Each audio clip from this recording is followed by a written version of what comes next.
machines to tell us what to do. Herbert Hoover. Wow, this is freaking out. I'm the best. I know that. Live from the New Kingdom, it's the Out Big Dumb Mouth Podcast. Now, here's your hosts, Midnight Mike, Joe, and Gretchen.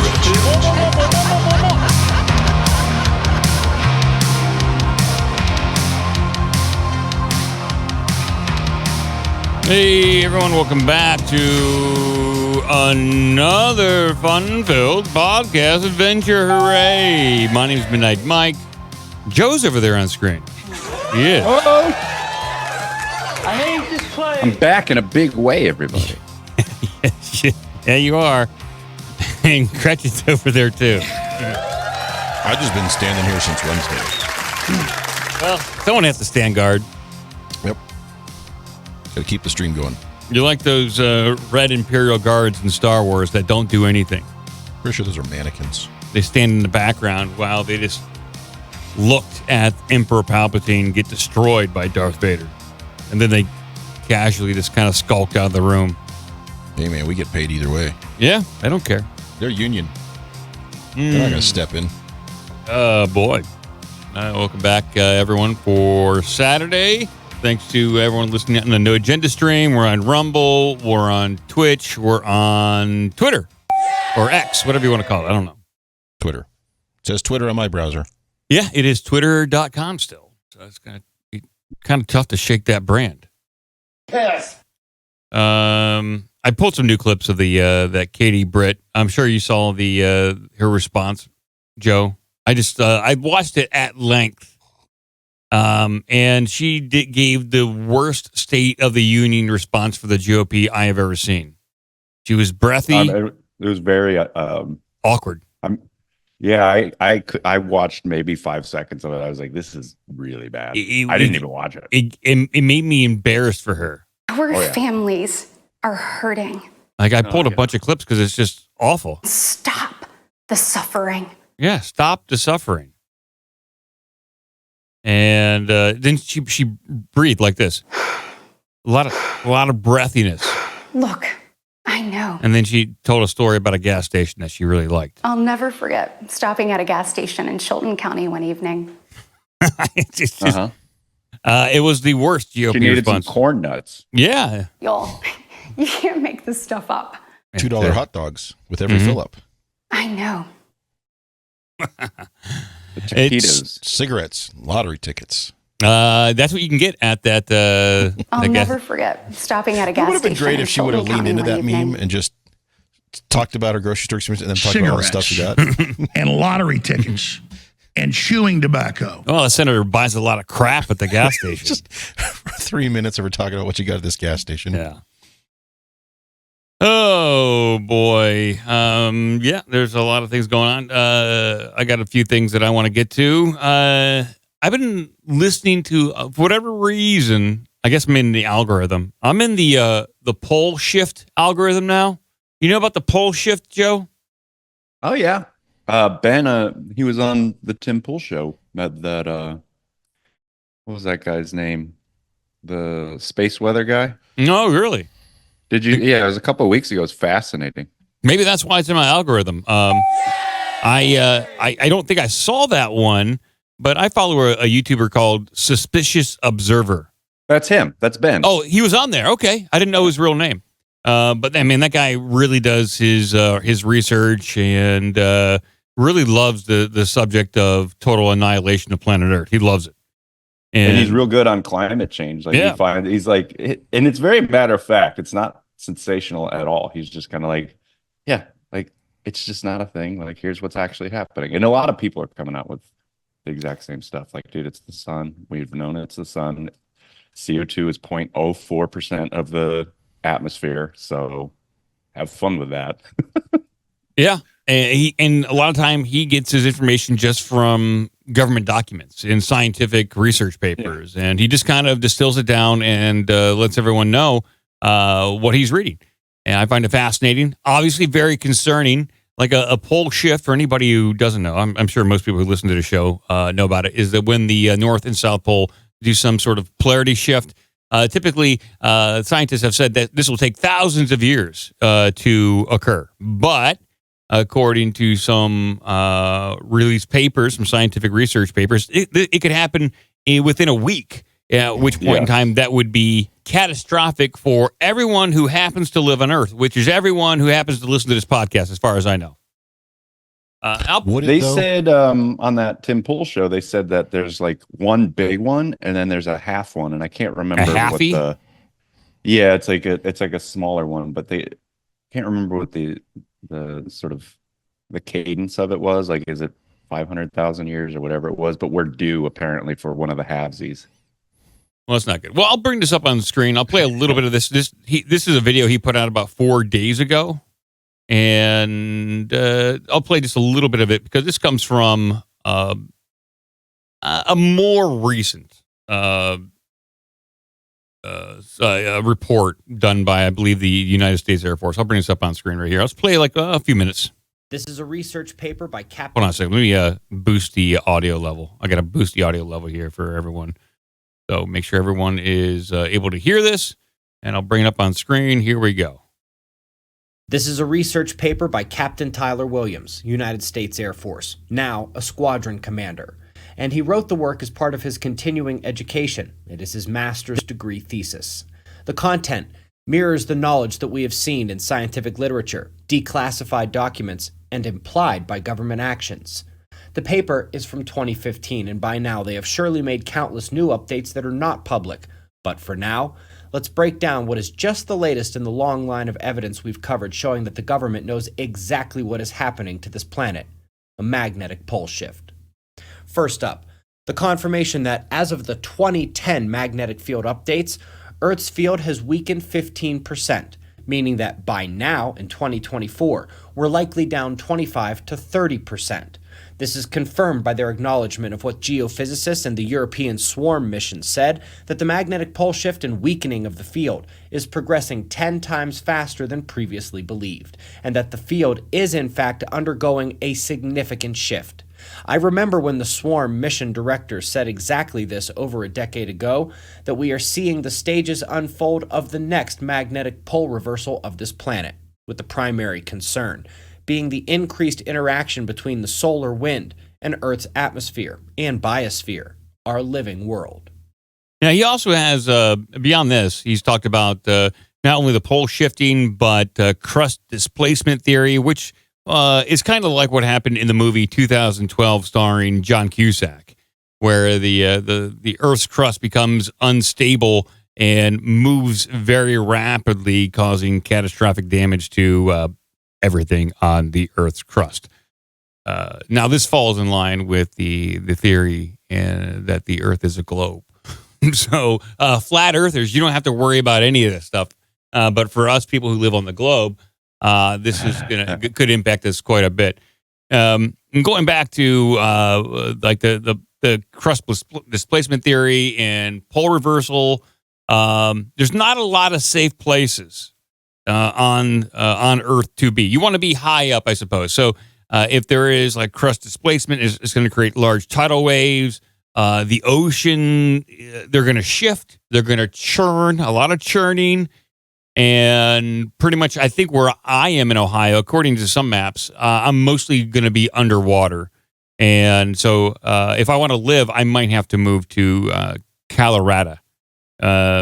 Specifically somewhere around Pikes Peak. You know where Pikes Peak is, Cretched? I think there's some military bases out there. Yeah, it's outside Colorado Springs. Yeah. So I might have to move out there. So instead of Hawaii, going to Colorado. How about that, people? I'm going to become a rancher in Colorado as opposed to being a farmer in Hawaii. I think we all look forward to that because we enjoy hearing you say Colorado. Colorado. South Carolina, Alabama.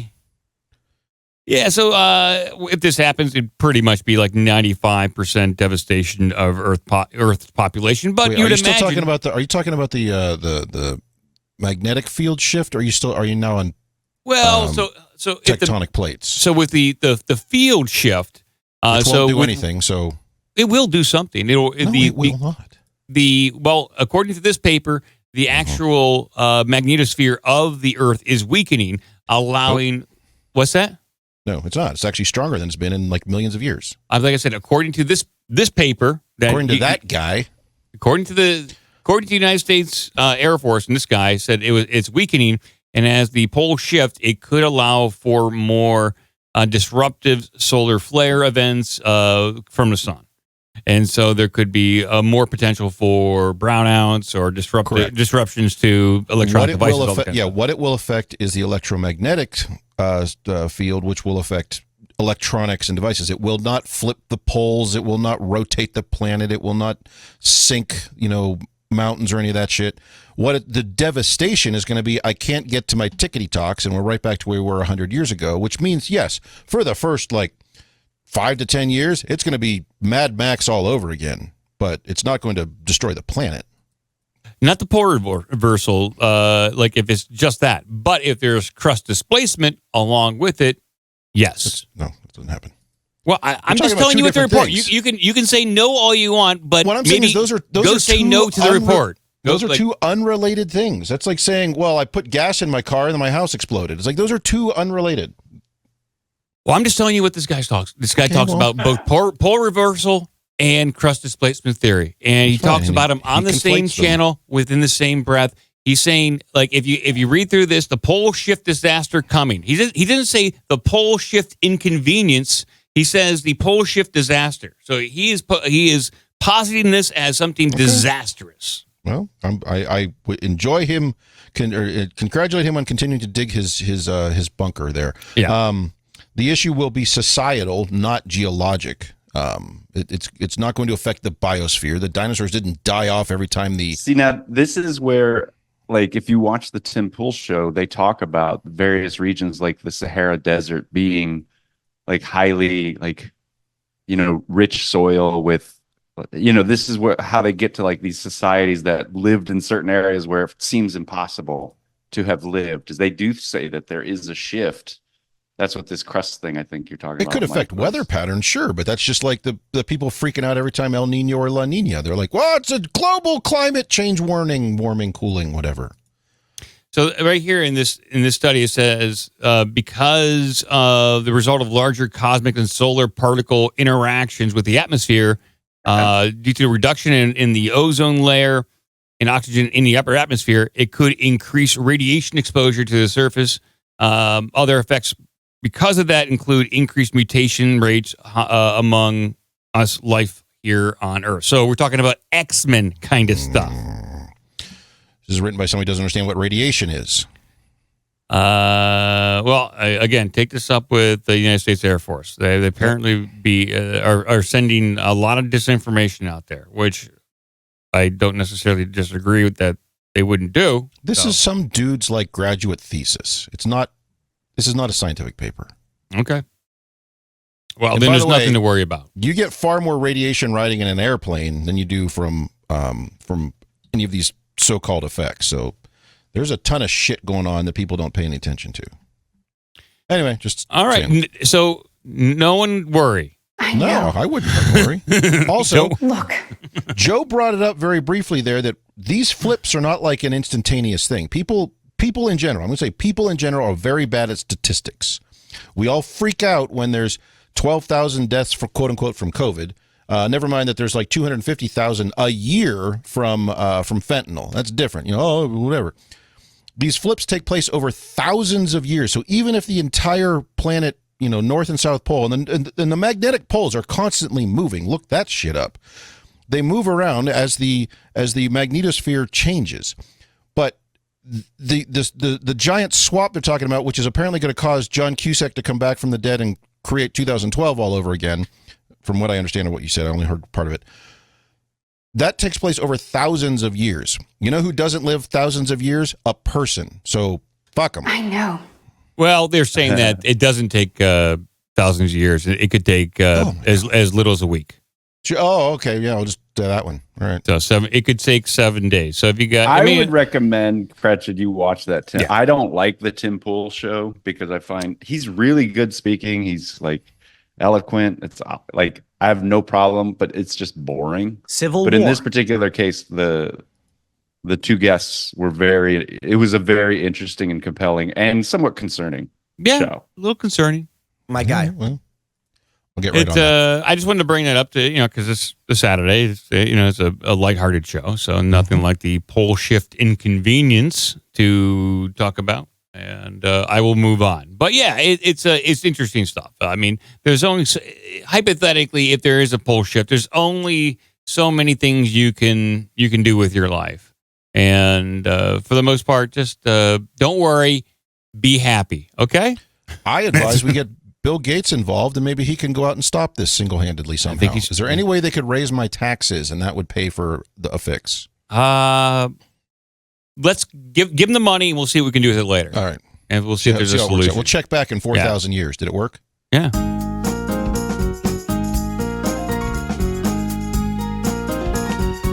I got some... So I had this article. I did not bring it up on the previous show because I just thought it was not much. Maybe just a Google imaging anomaly. But some more stuff has come out about this. So alien hunter claims to have spotted a giant 2-mile-wide saucer moving along the Pacific sea floor. And so up on screen here, you see this like large boulder or rock on the bottom of the sea floor. And it does this kind of J maneuver. It's moving from this where its origin to up and then down into the right, down into the right. And it's a very curious little piece of image from Google Earth. And so here's the article here. We have yet to explore all of what the ocean has to offer, but a recent find has suggested that aliens may have already beaten us to it if a group of alien hunters are to be believed. Thousands of miles below the North Pacific Ocean, just off the coast of California, what a Martian researcher believes is a 2.5-mile wide crawling circle.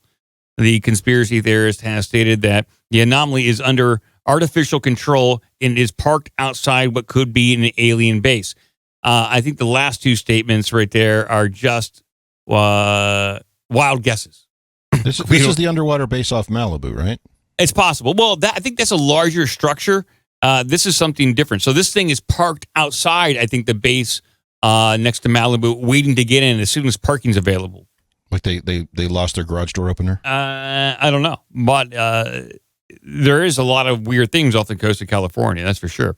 The latest sighting was published to the web by Secure Team 10, which I didn't know they were still doing their YouTube channel, which is known for sharing bizarre and unexplained sightings. But these also have shared known hoaxes in the past. They have shared videos that are obviously fake and fake, phony, and false. But they have shared some pretty good stuff too. Quote, as you're seeing here, we have some very strange lines that almost look like a large vehicle was moving on the bottom of the ocean. The YouTuber who goes by the name Tyler said in his video. Now, he had the coordinates here, so I'll put the coordinates. I don't know. See if I can bring these up in Google Maps. We'll just take a look at it live and see what we can see. I wonder if I can just paste the coordinates in.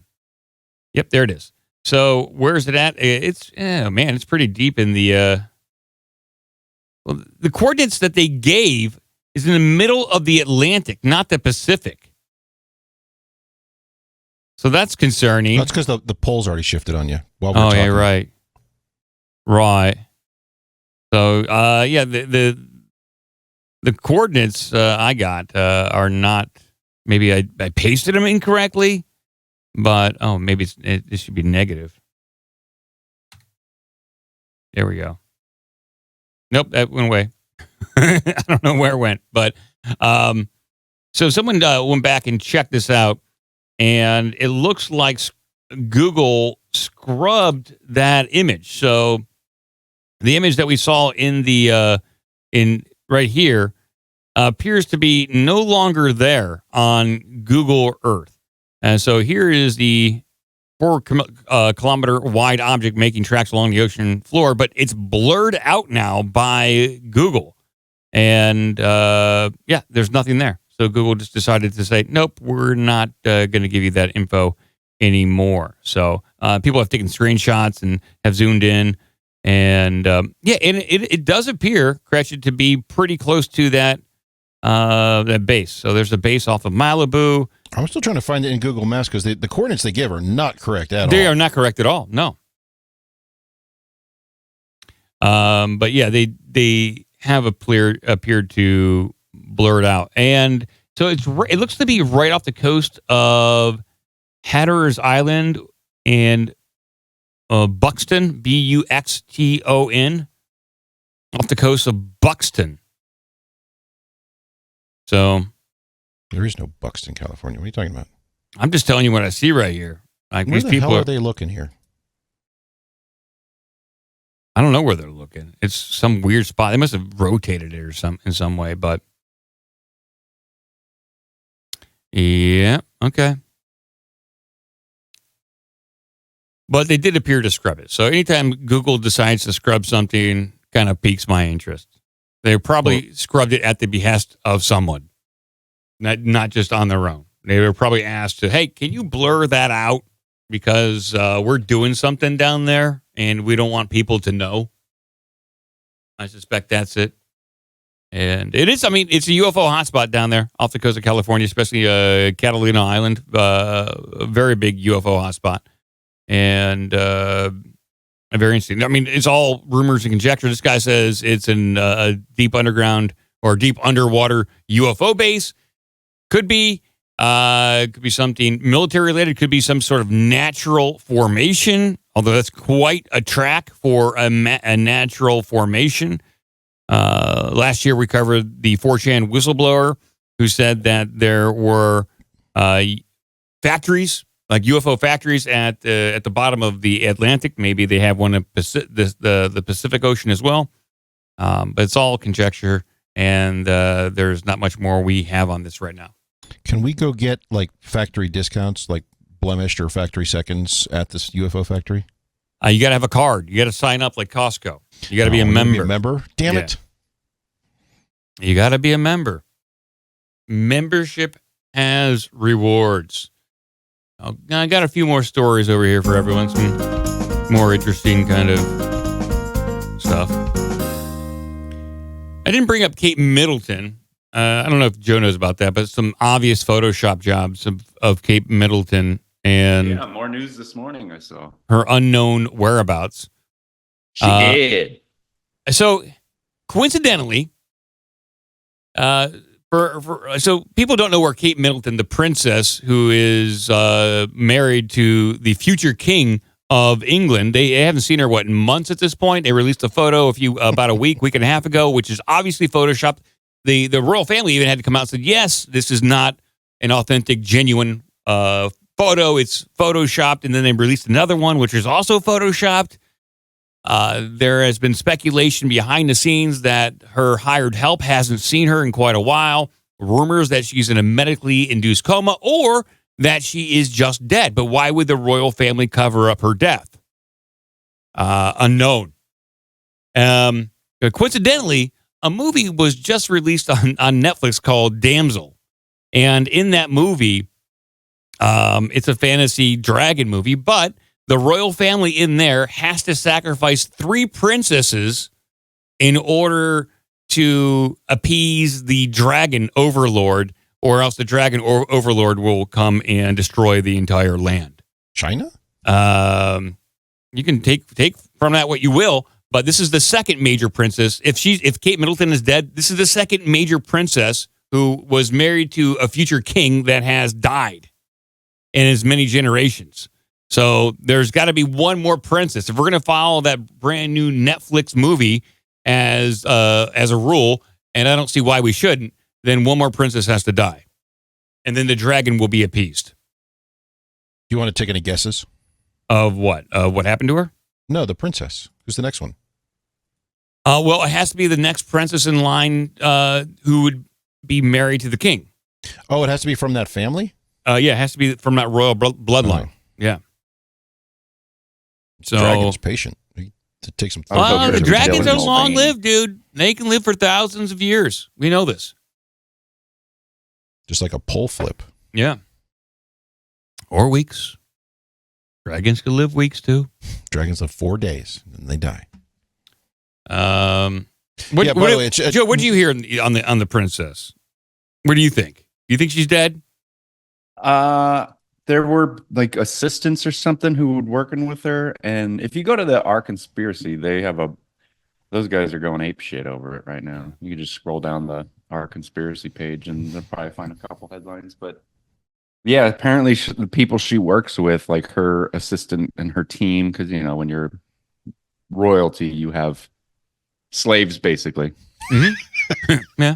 If you remember, famously, Prince Charles has a guy who brushes his teeth for him. Yeah. We covered people that. who wipe their ass and shit.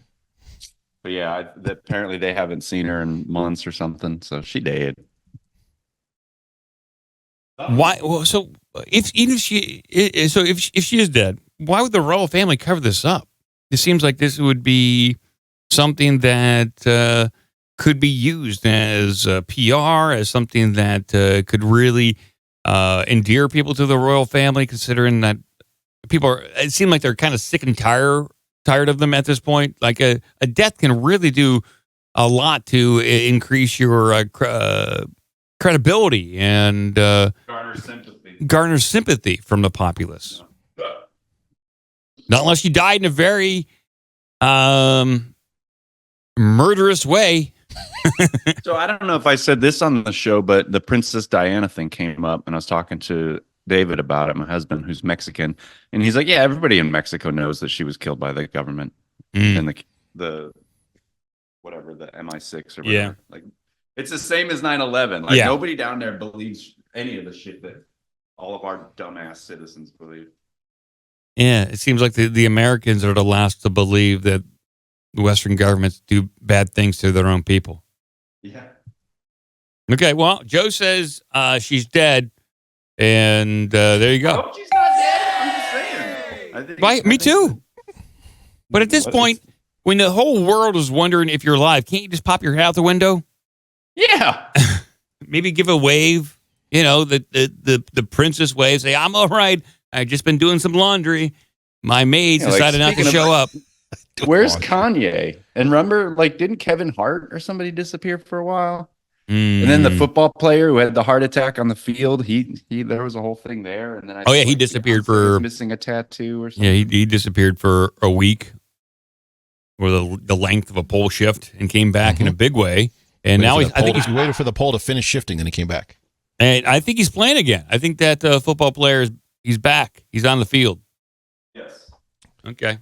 I just want to point out, I had this photo up here of Prince Charles and, no, I'm sorry, what? King Charles now. King Charles and Prince William standing next to a shallow grave. Or planting a tree. Oh, okay, look at that guy. Well, hey, I'm just saying, you dig a hole, you put someone in it, put a tree on top. Yeah. It covers it right up. Mm-hmm. I know. It is a nice looking tree, though. And man, is that guy bald. Holy moly. Like that prince, I mean, he went bald at age 16. That's too bad. It happens.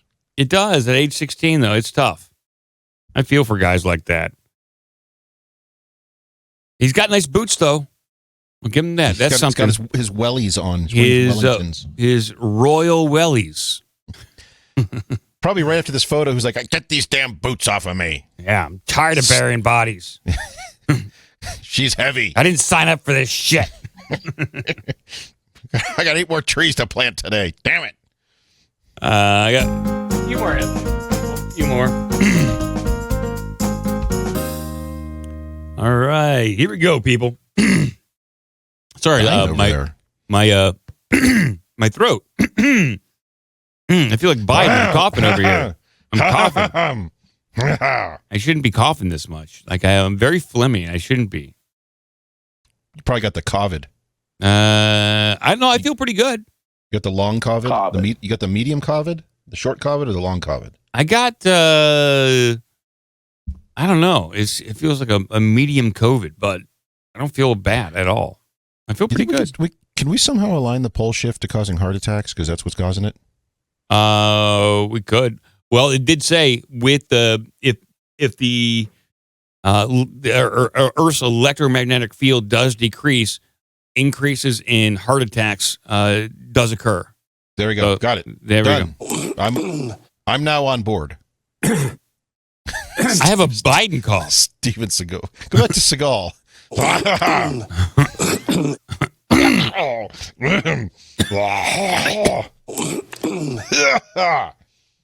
Good Lord. Sorry, people. Sorry, everyone. Sorry. Just clear my throat. Here's a headline that everyone cares about. Invisible goblins blamed for haunting of terrified family in Zimbabwe. The Goblin. Oh, yes. The Goblin's back. The Goblin is back in a big way. The Goblin. Well, Zimbabwe has a long history with plagues of goblins terrorizing families. It's part of their culture. It's part of their folklore.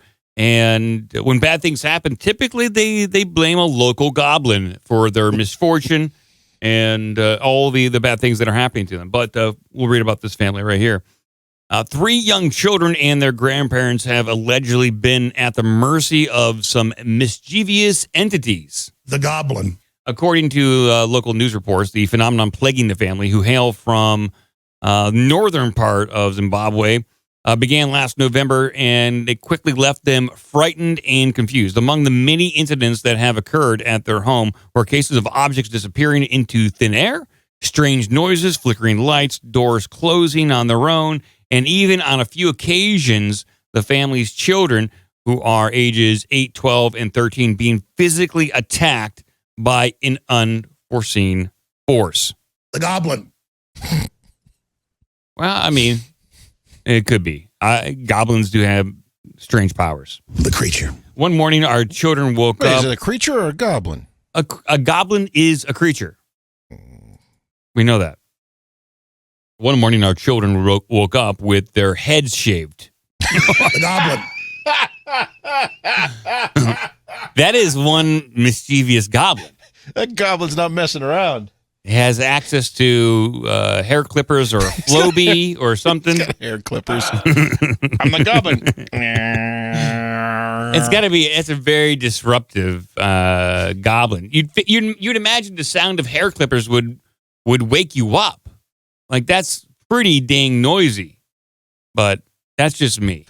I guess I'm a light sleeper. These kids can sleep through a haircut. Sleep through anything. Yeah.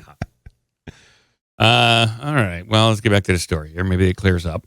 We thought it was a one-time thing. The next day, our youngest child woke up in the middle of the night screaming.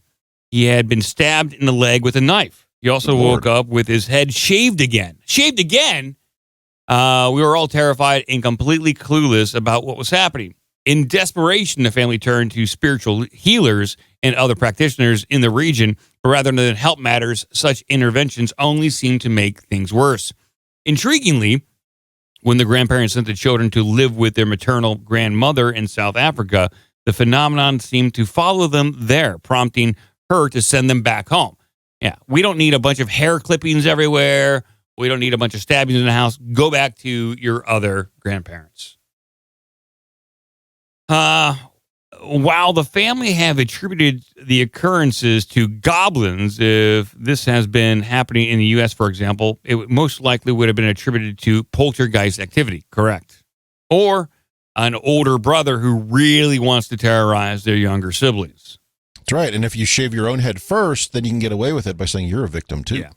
Either way, it seems that whatever is happening, what is happening to plague the family has left them at the end of their tether. Yeah, poltergeists can do weird stuff. The paranormal can do weird stuff. This is the first time I've heard of a paranormal activity involves actually cutting off the hair. Now, you hear of invisible entities scratching somebody. My brother-in-law, he went through that. He had scratches all over his body a few years ago when visiting relatives in Indiana. But this is the first time I've ever heard of a full-on head shave. That is, and I'd like to know, was it a half head shave? Was it a clean, like razor cut? Like how close to the skin were they able to get?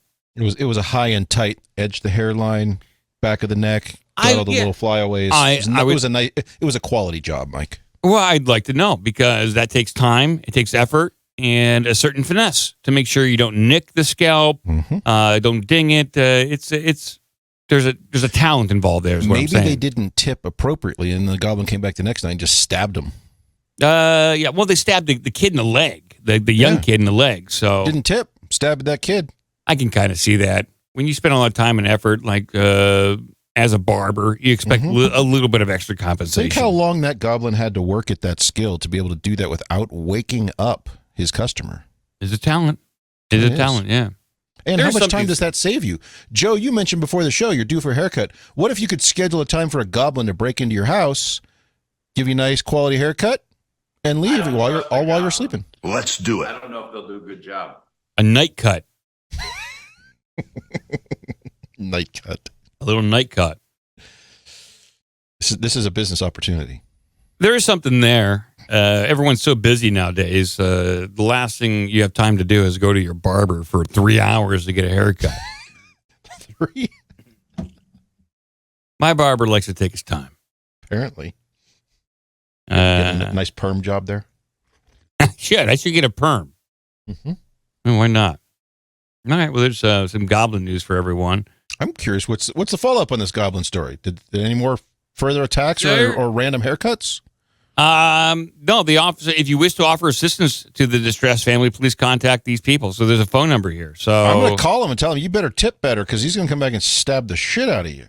I would, I think maybe that's a good place to start. Do you have any dead relatives that were barbers? And maybe this is their way of trying to connect with the living relatives that they have by cutting their hair and stabbing them in the leg in the middle of the night. I love you. Let me stab you. Goes around, puts a little cleansing powder on you, brushes you off real good, then a stabbing. Yeah. No follow up, but I will. I mean, this started to happen last November. We're hearing about it now in March here in the U.S. So I suspect we'll look for a follow up in May or June of this year after the eclipse, which They're definitely due for it. It's a height of goblin season coming up here. Oh, you're right. Goblins come out during the eclipse. Yep. Absolutely. I think so. I think there's a lot more paranormal occurrence during the eclipse. So I say that in jest, but I'm serious. And I'll bring statistics to back that up next show. But I'm going to switch gears here just a little bit. I'll bring this up on the screen. This is more of a topic of discussion. It's not really a news story, but Charlie Robinson tweeted this to me, and it got me thinking a little bit. So we were over there on Twitter, tweeting a little bit. Join the conversation. You can follow OBDM Pod. And yeah, he had this. Chuck E. Cheese is on Doordash. What the fuck? And someone posted, Chuck E. Cheese is on Doordash. I want you to consider for a moment what kind of human would order from Chuck E. Cheese from Doordash. This pizza only exists so that a rat can maintain the chain of child casinos. Nobody's ordering that shit from home. And that got me thinking, has anyone ever ordered Chuck E. Cheese from Doordash? Because really, the pizza experience at Chuck E. Cheese is just happenstance. It's all about the games. It's all about the prizes and all that kind of stuff. It's like a party atmosphere. The pizza is just a vehicle for good times. You don't go to Chuck E. Cheese for the pizza. Am I wrong about this? No. I think I'm right. It's not about the pizza at Chuck E. Cheese. Isn't that one of those places where the let's say, I think we'd be safe to say the food is mediocre at best, but you're there for the experience, not the food. Correct.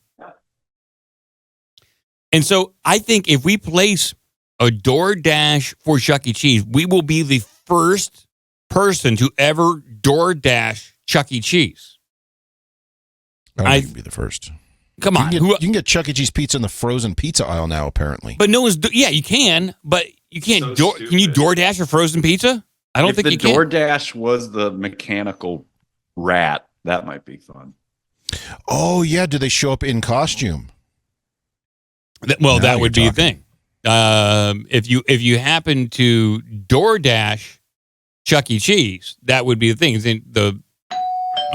My Chuck E. Cheese DoorDash is here. Oh yeah, Surprise, motherfucker. and then you Yep, there you go. a Just fight start breaks fighting. out. Could they bring a bear along with them too? I'm sure it might accidentally be. Yeah. Oh, they brought the Chuck E. Cheese official bear with them.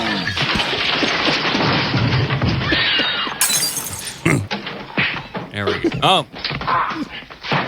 You get the full Chuck E. Cheese experience of all the fights and mischief at home. How about the lady yelling, "Kill him"? Let's see if I got that. He's really working him over there. Kill him! That was a good fight. That was nice. Yeah. Who won that one? Was that a customer or was that Chuck E. Cheese won? I think it's Chuck E. Cheese won. And if Chuck E. Cheese wins, do they take the pizza back? Yeah. No tip. I know. This, I think, the only equivalent to this would be using DoorDash for what are those, the Hooters or the Oh yeah. I can't think of the other one, or the Twin pole Peaks. grinder, Twin Peaks, the pole grinder, smoking poles, whatever that one is. Tallywags. The tallywhackers, yeah, that one. Tallywhackers. That's the male version.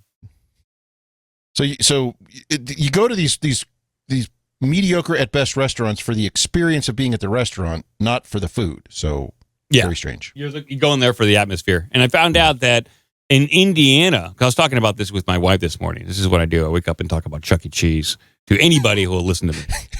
Just come downstairs to the breakfast table. Hey, so anyway, Chuck E. Cheese. Damn it. Yeah. And so we're talking about it. So growing up, there was Chuck E. Cheese. There was Showbiz Pizza, which is the competitor. But in Indiana, they had another competitor called Celebration Station. And Celebration Station was much the same thing as Chuck E. Cheese. They offered pizza, but they also offered all the games and arcades. And I went to go look them up. They have thus shifted. They had been pushed out of the arcade pizza market by Chuck E. Cheese, who Chuck E. Cheese also gobbled up Showbiz Pizza. And Well, there was another one, like the Showtime Pizza. that was Showbiz Pizza, wasn't it? I don't know. Yeah. In Celebration Station, which was a regional thing in Indiana, has now focused on go-karts and all those kind of like mini golf, all the kind of family activities. They've gotten out of the arcade and pizza game. Can you have the pizza while you're driving a go-kart? I don't know. Because I'm on board for that. You probably have to sign some sort of waiver, I would imagine. The waiter has to pull up in a slightly faster go-kart and hand you the pizza? Yeah, but I'm going to see. I'm going to get on DoorDash today and see if I can, or how much it would cost me to get, because I don't have a Chuck E. Cheese close to me. It's probably about 30 miles away, maybe 45 miles away. And that might be a hefty DoorDash fee, but I might pay that kind of money to get food poisoning. So Showbiz Pizza Place actually bought Chuck E. Cheese. Oh, really? But they kept the brand. But the brand Chuck E. Cheese was more well-known. Very strong brand. And they go by the name Chuck E. Cheese. I know. Huh, okay. We're learning a little history. Wasn't there here. a Showtime Pizza as well? Or am I just mixing stuff Maybe up it's now? Showtime Pizza instead of Showbiz Pizza. Well, there is a Showbiz Pizza Place which bought Chuck E. Cheese. So Okay. But then Showtime Pizza? I may be mixing the stuff up. Yeah. I don't know. I don't know what to do. We Australia had Pizza stand Showtime. with you. Okay. Lord. Someone's Why standing was she with, whispering so much? because she's very breathy. We hear you. You. It takes away from whatever, message that would resonate with the American people Yes. to have her faking it so clearly. You know what I mean? It's like that. Okay, so now you're just the same as what your arguing against, like, Joe Biden doesn't actually care about black people and poor people. Well, here I am to tell you that I don't care either. And all you had to do is come out and say, listen, Joe Biden, mentally incompetent, the border's broken, the economy is broken. What he just said up there in front of the entire nation world, a bunch of malarkey. And I thought he was doing the no more malarkey kind of thing. So vote for the Republicans. Is that simple? Why did they get Rand Paul up there? He could have spoke off the cuff nonstop for an hour. He loves to filibuster. I mean, it's why they couldn't impeach Mayorkas on the first vote. I think a lot of these people are paid for by, the Israeli lobby. They're not really Republicans. They're all globalists. Yep. Whatever. And with that statement, I'm done talking about Chuck E. Cheese, and I'm going to send it over to Joe. Oh, wait, no, that's not your music. This is your music. Champing at the bit. What am I talking about today? Oh, I wanted to start with a weird one that came up. This one was fun. I don't know if you've heard of these. You heard of these, like, AI picture locator deals? No. Ooh. This is kind of crazy. So this is another, we love them, our Instagram clips. Yep. I only watch videos on Instagram now. I had no idea that this was a thing. This was sent to me on Instagram by one of our listeners. I can't remember which one. Maybe Dennis. I swear, sometimes I'll click on like an Instagram message that people send, and it disappears. Like I can't find them again. And I try some desperately. of them expire. Yeah. I try, people. Instagram it's a challenging platform to grab content from. They really make you work for it. I don't need it was nothing. Dennis M. I'm just kidding. I do need to cover this. There are now several AI programs out there that will track down your location exactly from a photo. Oh, really? So I picked one and put it to the test. Yeah, this is the one I used. Foggy, spooky street in New Orleans. I was impressed by this. Why is but this I'm guy so terrified breathy? by this. Me and my smoking hot wife in Mexico. That's pretty impressive. But this is terrifying. That's a pool, and that's exactly where we were standing. I did a few more, like some pictures I had in front of my house in the background. Not gonna show them because they're too accurate. Grab some first day of school pictures off Facebook. Put a marker down on their house. Hopefully you can see how this can be used for evil. Is taking pictures anywhere outside where Google can see dangerous now? Look. I will say it's not perfect, but the AI voice changer from 4 months ago wasn't that great, and it's really good now. One more. Waiting on an Uber, I think I accidentally took this picture. And that's exactly where I was standing. Cheech and Chong gummies for the anxiety I just gave you. Link in bio. Why was he doing a fake Alex Jones voice? I don't know why he's talking like that, but he's doing it. I'm talking like Alex Jones today. Let's look at some photos. And that's kind of creepy, though. But that's the thing is, like, if you think about all this stuff, and I remember I told the story on the show before, but I was high. This is probably 2003. And I had just watched Tron and Rosemary's Baby after smoking weed all night. Yep. And I was convinced That's a hell of a combo. Good Lord. I know, it was the dumbest combo. Yeah, I was freaked out. But anyway, Tron and Rosemary's Baby. For whatever reason, I started thinking about technology. First, I thought the government was all in my business because I was running, servers with software and music and all that stuff. So I took all my hard drives out of my computer and brought them over to a friend's house and said, keep these because they're going to come for me. But then I also was convinced Let him arrest you, is what you said. Well, just they wouldn't be in my house, and then they wouldn't be like, oh, he's got all these. Like, I must have pirated tens of thousands, if not hundreds of thousands of dollars. Allegedly, you didn't. Yeah. So anyway, I was convinced that they probably have the technology to capture our voice, but through the phone or any other means where they have a recording device, and then they can just synthesize it and make you say anything. And now we're at that point where it's like, of course they can do that because we had, AI Joe, and we have, all of our Jeff Goldblum, all Jeff that. Goldblum. Yeah. We have all these guys, and then we have the AI videos and stuff that we see that are becoming more and more convincing. And then by this photograph. So you got your GPS stuff every day you go to work, the patterns that you have, like, what were the rods from God? Like, they can literally assassinate you at any moment just based on your typical behavior, but also because you're carrying GPS around. This is creepy that this photograph thing like if you saw the pictures, there's some of them are very ambiguous. You would not be like, you could guess 1,000, a million times and not be anywhere close. But this guy's saying that no, it's down to the almost exact place on Google Maps. It's crazy. It's freaky, and that is very concerning because I might want to go test it and just go take some pictures like out back of my house. I don't live like in the middle of nowhere, but I'm in rural farm country area and just see like how accurate it is. And I would like to know how they are doing that. What was the name of that website? I think I closed my tab for it. I'll tell people. Instagram? With it. No, well, that's where I watched the clip, but he puts it on a website. Let me see if I can stop it on time. By the way, I'm curious where people. So I'm just going to play devil's advocate here. Most people who are interacting with, I'm curious to see the website as well. Most people who are interacting with that website are on their phones. Every picture you take on your phone includes like GPS data. Latitude, longitude. It has the EXIF data in there that includes all that information. So, hello, this is Joe, and I love Chuck E. Cheese pizza. I love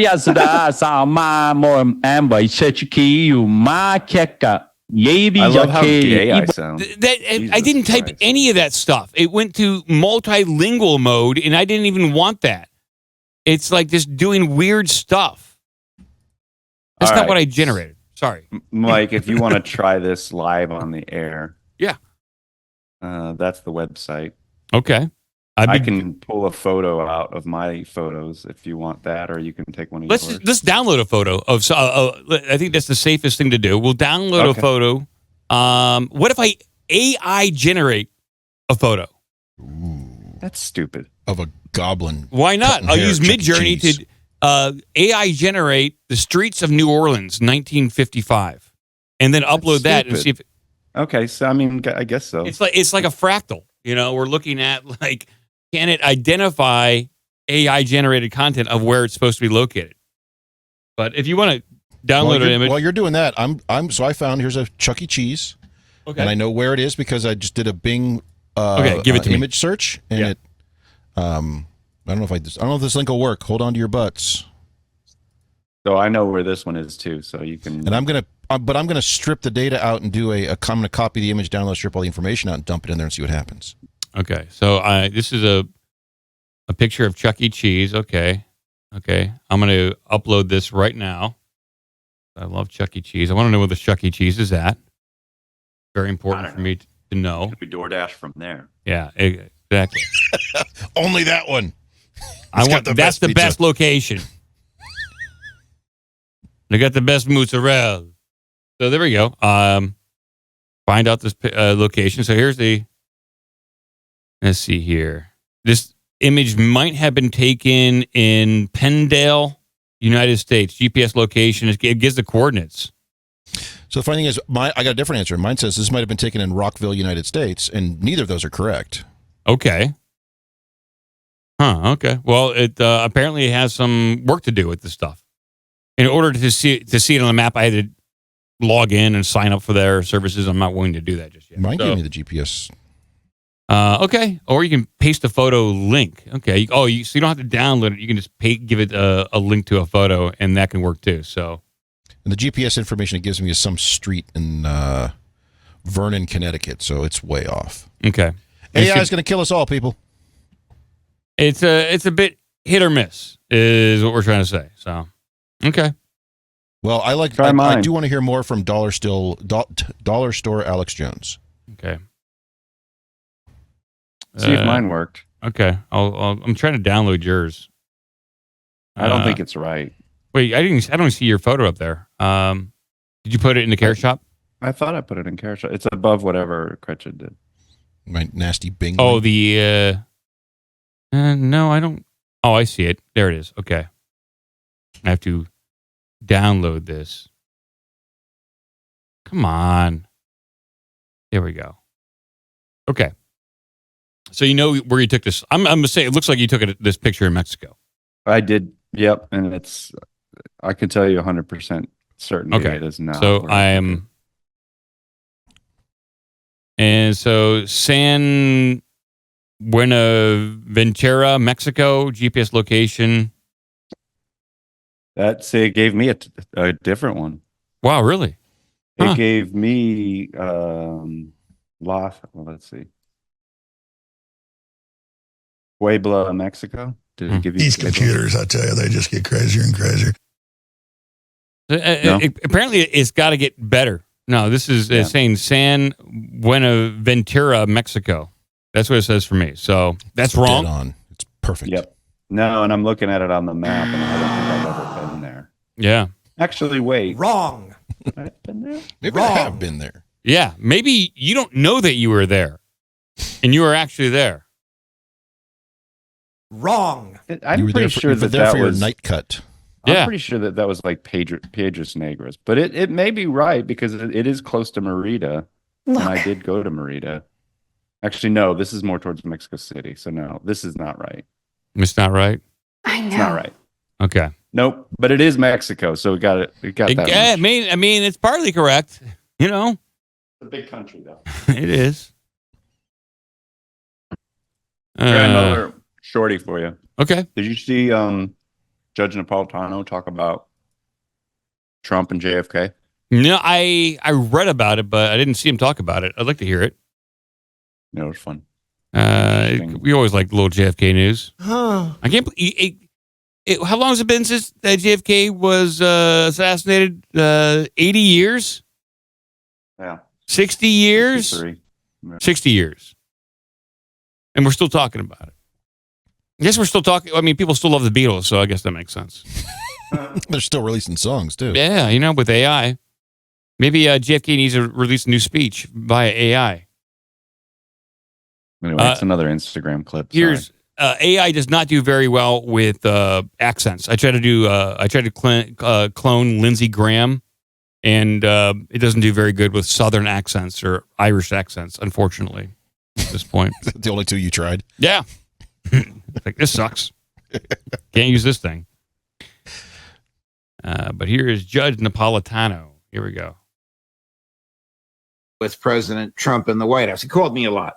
And this is after January 6th. So it's 2 weeks before, or a week before he's leaving office. He wanted to run past me the names of people he was going to pardon and sentences he was going to commute. He wanted my opinion on them. Some of them I knew. I said, how you doing? He said, not too well. And he went off into a tangent about what he thought happened with the election. I said, you made a promise to the public many times and to me privately that you haven't kept. What? I'll take care of it right now. I said, you promised you would release the records of the JFK assassination. He said to me, Judge, if they showed you what they showed me, you wouldn't have released it either. And I said, who's they and what did they show you?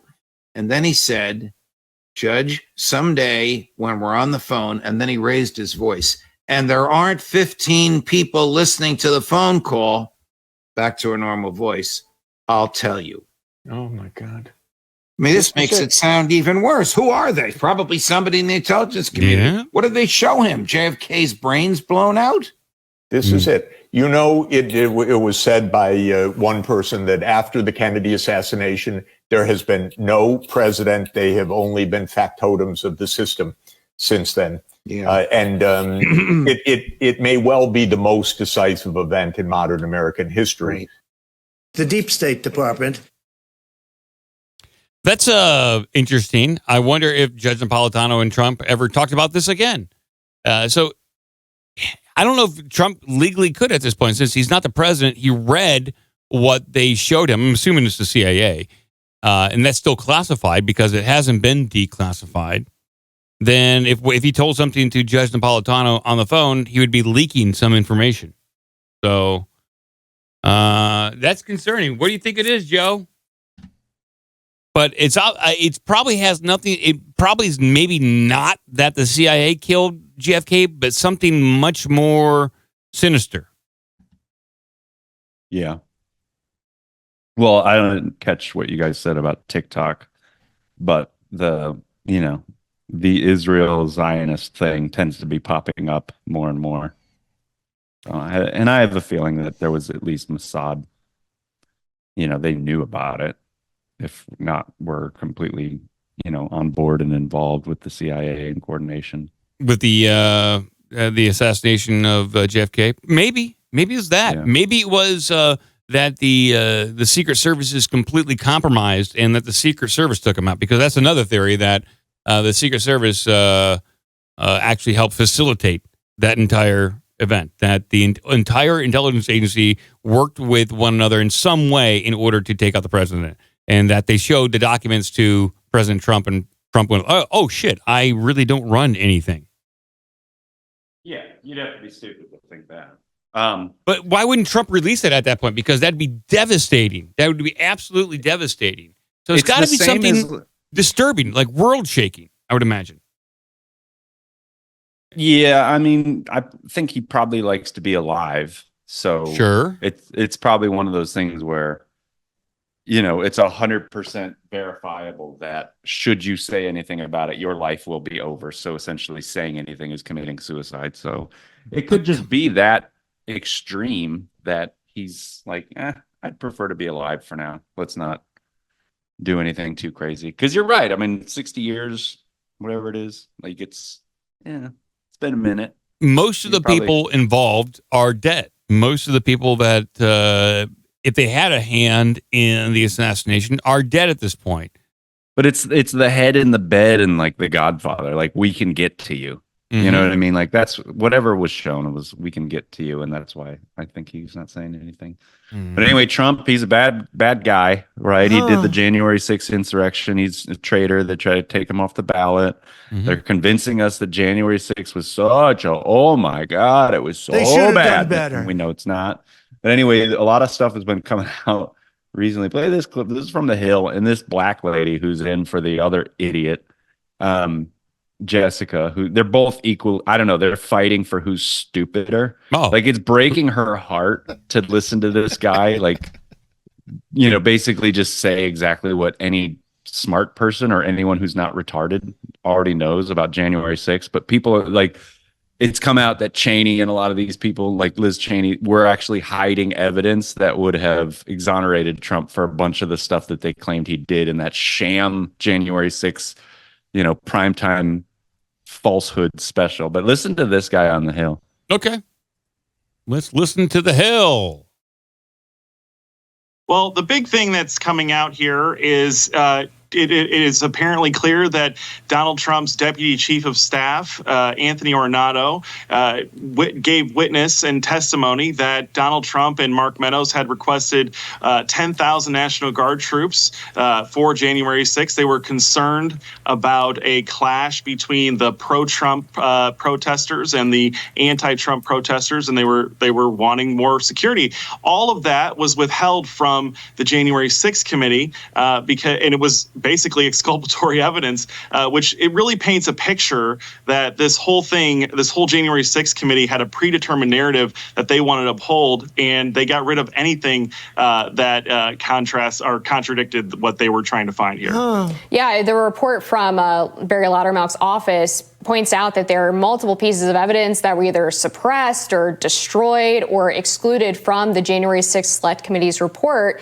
And I think that 10,000 National Guard story is important because about a month ago, when we had all of these media stories going around, they were claiming that Trump never requested the National Guard and that was a fake narrative. And it turns out that wasn't true. Now, another important allegation here is that one of the January 6th Committee's star witnesses, Cassidy Hutchinson, testified in front of this big media circus about how Trump had tried to grab the wheel of the beast to redirect his Secret Service agents to the Capitol on that day. What did the Loudermilk report from House Republicans find out about her claims? Well, Amber had found that the driver that she implicated in that story had actually given witness testimony that to the contrary, that Donald Trump never did any of that. He directly contradicted her claims, and that was withheld. But Cassidy Hutchinson's testimony was included in this report. Amber, I think that the real thing that bothers me about this is that this was a sham committee. right? It had a predetermined narrative from the beginning. They got rid of anyone that was actually supportive of Donald Trump. That's not how you operate if you want to build a consensus. If you want to build a consensus, which is something you need in order to try and convict and prove to the American people that the former president is guilty of insurrection, then you need consensus. This is a bare minimum. And instead, what we got was a propaganda committee that was pushing lies and withholding evidence that contradicted their predetermined narrative. So this is a blight on America, and it's a blight on Congress and everything that's going on here. I mean, the driver also commented, to keep it 100 here, the driver also commented that the former president clearly wanted to go to the Capitol. Reports listen to her. She can't handle it. You wanted to go there, though. Special counsel Jack Smith's case against the former president. Since there are issues. That woman is a fucking dumbass. 15 times. She's a dumbass. You could show her like Joe Biden with a fucking baby on the end of his dick from 30 years ago, and she'd be like, "Yeah, but I don't know. He might be babysitting or something." You know what I mean? Like she is like, and she's not. That is not an uncommon reaction. Like when narratives fall apart on the show and they have guests on, like she is such a lefty. I don't know that it's one of those things. Does she believe this, or is she that fucking stupid? I can't tell. It's a reaction. It's dumber than Jessica. And Jessica, who's on there with like the Friday show, is absolutely retarded. Like, I don't know why the Hill doesn't fire these people. They're so bad. They're really it's a narcissistic reaction when someone tells like a narcissist or critiques them in some way or gives them information that is counter to what they like or believe. They will instantly come back and try to dismiss it, discredit you, make you feel like a smaller person or they'll say like, "Oh, but you did this," something like that. Yeah, it is. It is really a narcissistic reaction to not evaluate the information just given to you, and that's the world we live in with social media. Like it just creates massive narcissism where they're always right in their own mind. Doesn't that lady look about as fake? But the black lady? Yeah, the black lady. She looks made up. She looks very made up, and she's got a nice dress on and everything. But I don't know what to say. So, speaking of things that were 100% false, and if you weren't, a dumbass ideologue, you knew it in real time. But this is one that came out. The Beltway Report story. It's more one that you have to read. I love reading. You want to pull up the headline on screen, and so Kavanaugh rape accuser confesses she lied, was never raped, never even met the man. There we have it.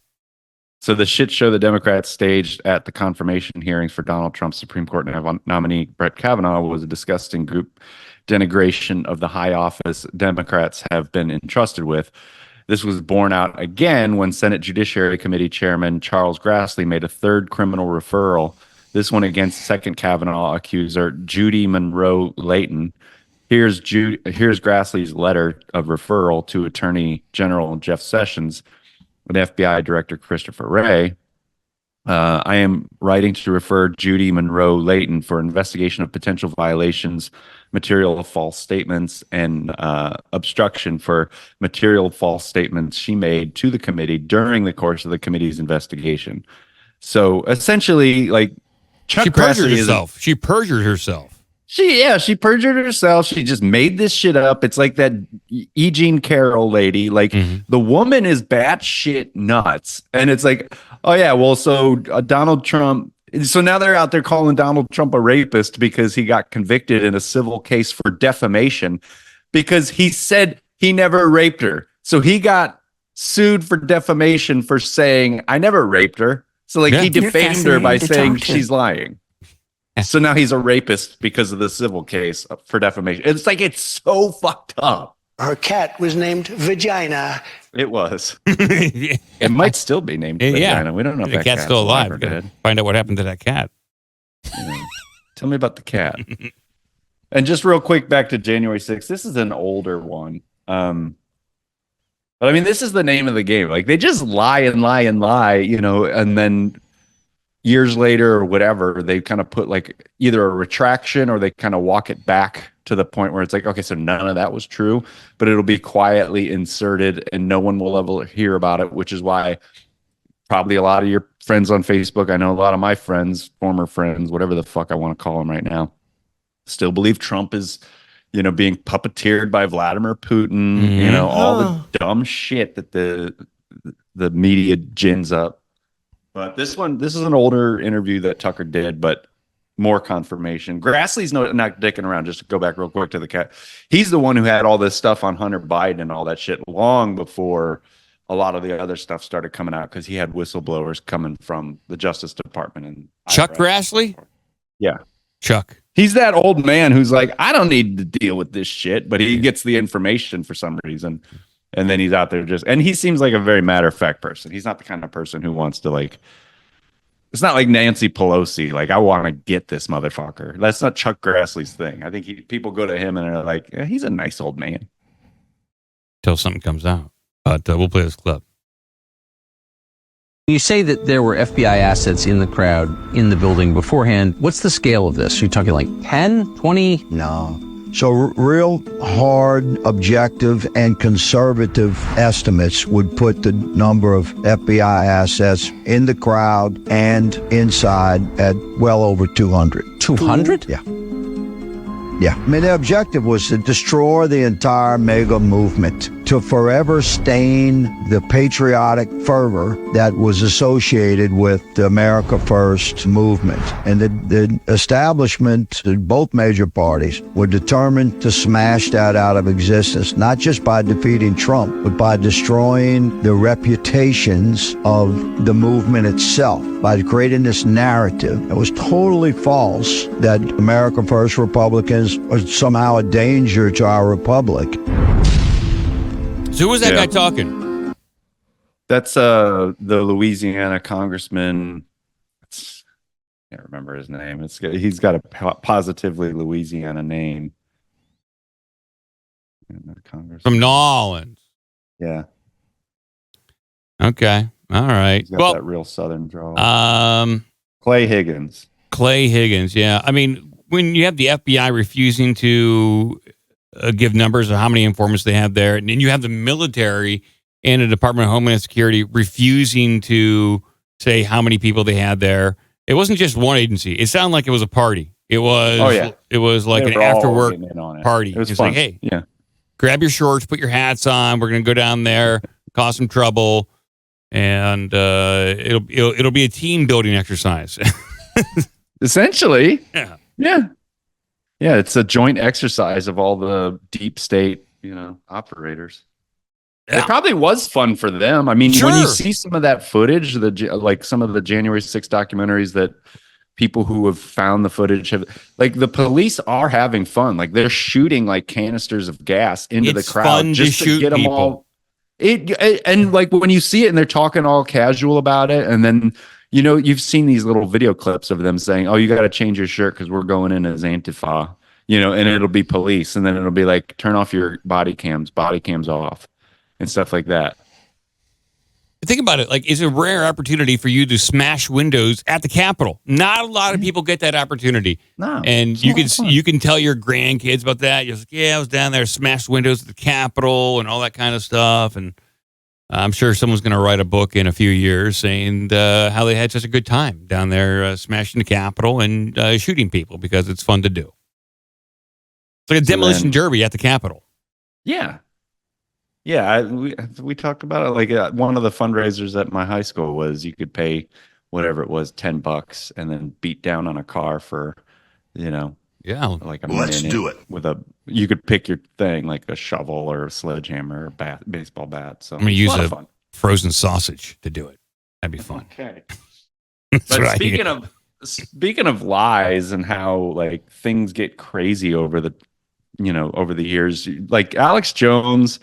Back when Jimmy Dore was still with the Young Turks, like, they got into a huge scuffle. Remember, they were all up in each other's faces. Yeah. And this was during the 2015, 2016 election cycle with Hillary. Was that in Cleveland when that happened? I think it may have been. Yeah. And it was at the Republican convention in Cleveland, maybe? Yeah, it was hilarious. Yeah. Because Alex Jones went on set and Cenk, who's a fucking blowhard idiot. And if any two people should fight, like they are the perfect ones. But they're both blowhards. It'd be great. Oh yeah, but to see how far things have come, like Jimmy Dore constantly shits on Cenk for being a Russiagator, for pretending Joe Biden is actually a good president. Like Jimmy Dore is so far away from where Cenk Uygur is, and he's got Alex Jones on his show these days. Which is how we end up with Kurt Metzger, who's also on the Jimmy Dore show, who I love on there because he's another one who was like, he was completely blue-pilled until he started doing the show with Jimmy Dore. And now it's like he goes further than like Alex Jones sometimes. Yeah, he takes it further than Jimmy Dore. And Kurt Metzger is aware of geoengineering.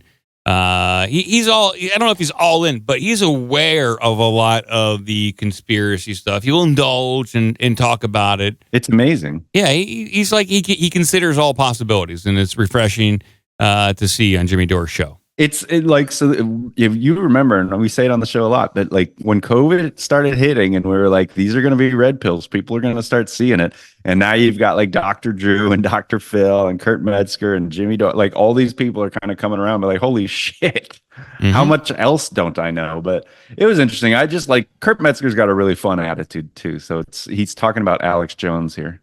And again, how fake everything is. Mm-hmm. Jones on, and I didn't know. I thought he did say the thing he got sued for that there was fake. No, he didn't. Callers in said it, and he allowed them to say it on the show. And then the particulars of the lawsuit are that was awful. If you think the Trump ones that are bullshit now, they were just practicing on him. So now I can't point to a single thing that he was wrong. His hit rate is infinitely better than every major news organization. It's incredible. So that's really stunning. Yeah, it is. We were talking about before the show how Alex Jones has been right about almost everything. I don't think he's crazy now. Not in the slightest. Well, he wasn't right about Y2K. Wrong.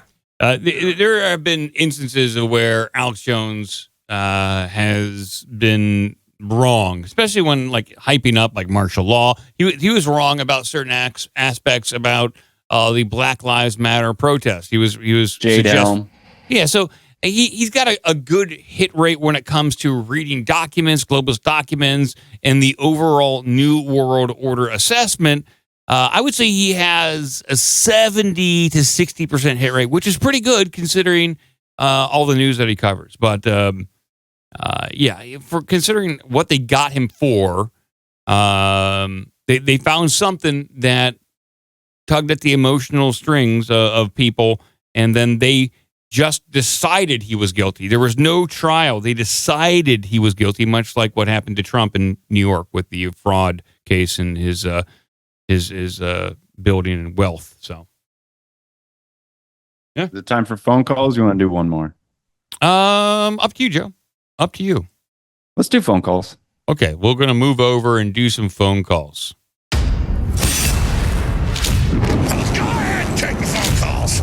614-388-9109, and we'll be taking your phone calls. So you can Skype directly in using our big dumb mouth. We can't have cussing. I know Cretchen has a lot of news lined up for everyone, but we'll get to that in a little bit. We'll take this phone call right here. Hello.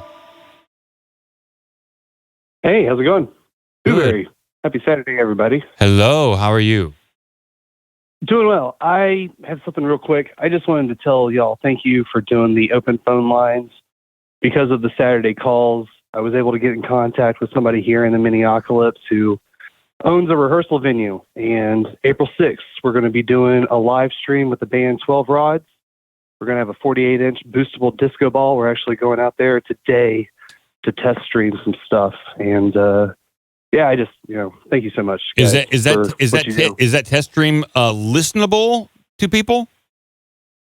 No, today I'm just going to be kind of playing some music. It's more so testing the like the boost trigger stuff there.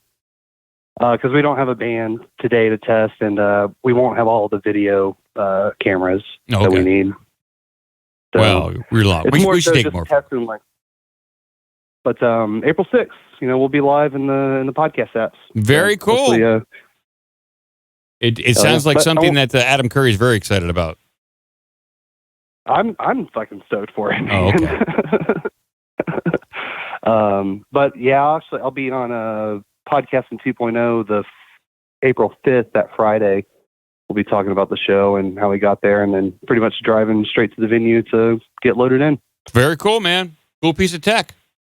Putting some hard work in there. Well, I appreciate it, y'all. I won't take any more time. Have a good rest of your day. Take it easy. Bye. Yeah, your phone's a little muffled. Just take your hand off the receiver. Yep. It wasn't that muffled.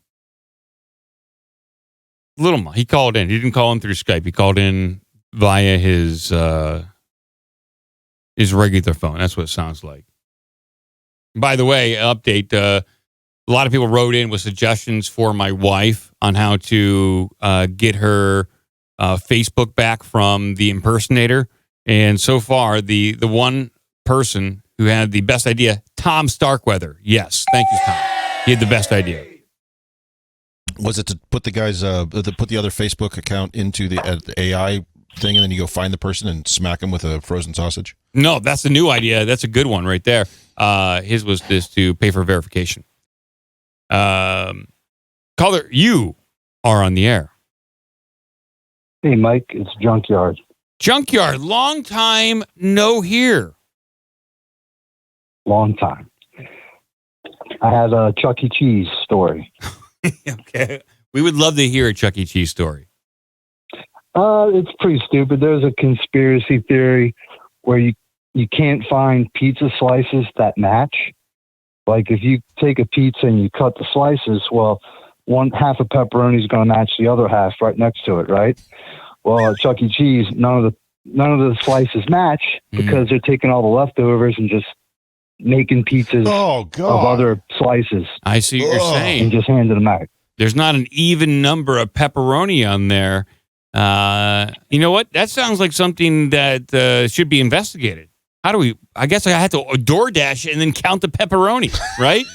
Make the guy stand there. Just Let me check DoorDash this. and look. The slices should match. If they don't match, they're from different pizzas. These slices don't match.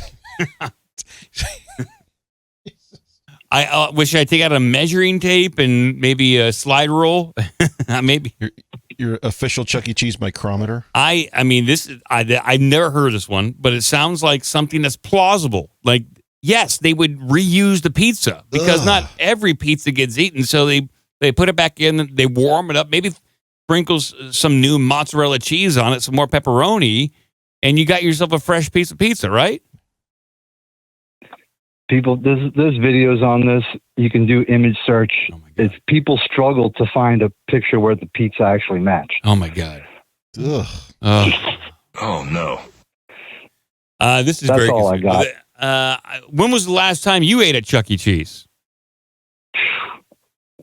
Probably 8 years. Yeah, it's been a long time. A former co-host of mine, Spanky, he used to be on this show. God rest his soul. He used to work at Chuck E. Cheese. He used to work back there making pizza, making sure all the families were happy and got the food that they wanted and deserved and needed for their parties. He didn't tell me about any of those shenanigans, but I know probably he smoked a lot of weed back there, drank a lot, and maybe even had a little nose candy. But that's what you do when you work at Chuck E. Cheese. The party's just not out there for the kids. There's a party in the back room when you're making the pizza, too. I was more of a celebration station kind of guy. Yeah, okay, They fair had enough. the batting cages. Yeah. And the go-karts. Well, and they kept the electronic animals in like a certain area. Chuck E. Cheese, you can't avoid the giant animatronic gorilla that kept me up all night, scared me as a kid. Yeah, they're roaming everywhere. Yeah, I'm with you. All right, Junkyard, it's great hearing from you again. We hope you are doing well. Same to y'all, guys. Talk soon. Bye. Wow, blast from the past. What happened to Jordan? You remember Jordan? He used to call in all the time from Atlanta. Then he moved to Phoenix, and then he moved back to Atlanta. Yeah. Like, what happened to Jordan? I don't know. Caller, you are on the air. Yeah, hey. I just wanted to comment on the last caller.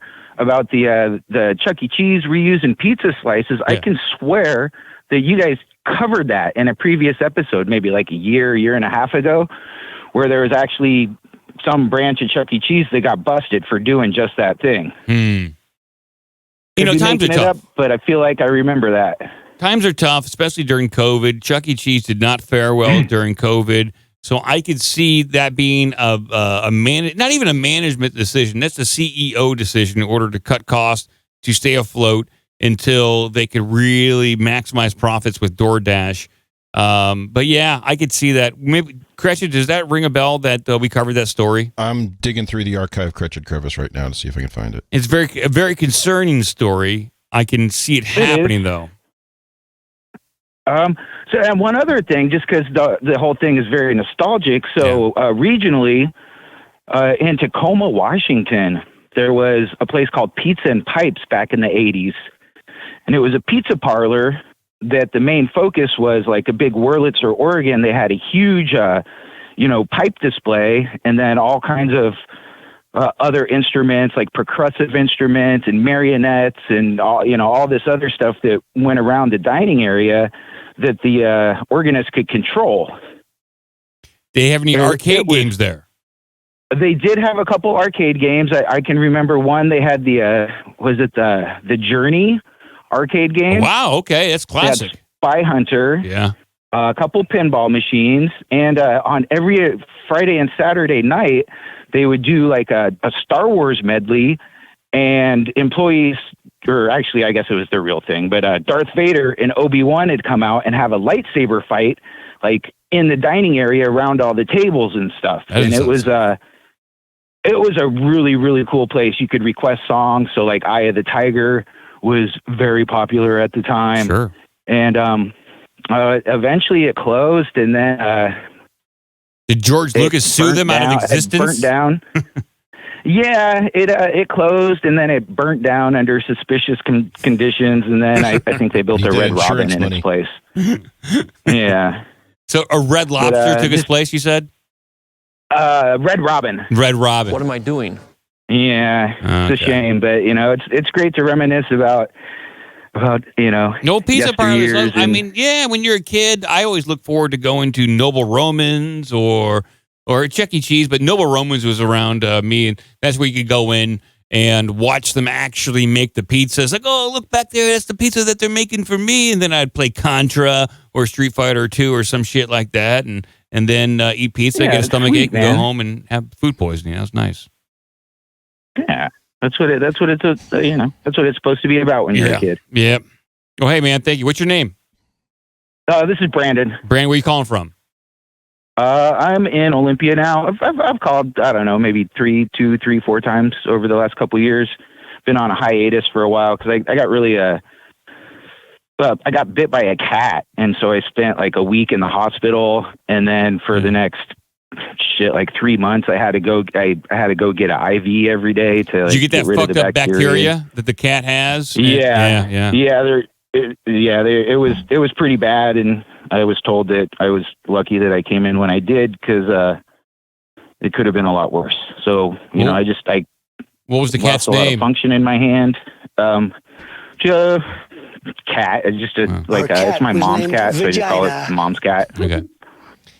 Well, thank you, buddy. Well, we're glad. We're glad you're okay. We hope that cat dies. Okay. Yeah. Fuck that. He's going to jail. Cool. Yeah. All right. Well, thanks for taking my call, man. Blow me up. You made Speaking that cat of, pepperoni and Chuck E. Cheese. Speaking of old friends of the show, Dab and Mike just texted me yesterday for the first time in a long time. I was like, yeah, geez, that guy. I used to play Call of Duty with him. Hey, caller, you are the last caller. Who are you? Where are you calling from? Hey guys, this is Will from Jacksonville, Florida. Hey, Will, what's going on? Is it dark where you're calling from? You got the shades drawn? Oh, no cats. Never cats. I got a question. Have you guys seen this Netflix documentary called The Octopus Murders? I have not, no. And Joe might be the only one here that has Netflix other than me. That's 2 of the 3, Mike. Come on. Yeah. Is that the Danny Castellero stuff? Yeah, that's it. I heard about it. Tell me about it because I haven't seen it. I mean, it's just like it's a journalist who's covering some government corruption story. He ends up suiciding himself and under really suspicious circumstances. It's really good. I would definitely recommend y'all watching it. If you got a free 7 hours. 7 hours? Yeah, I do. On Sundays, I do. But I like that Netflix is doing this kind of thing.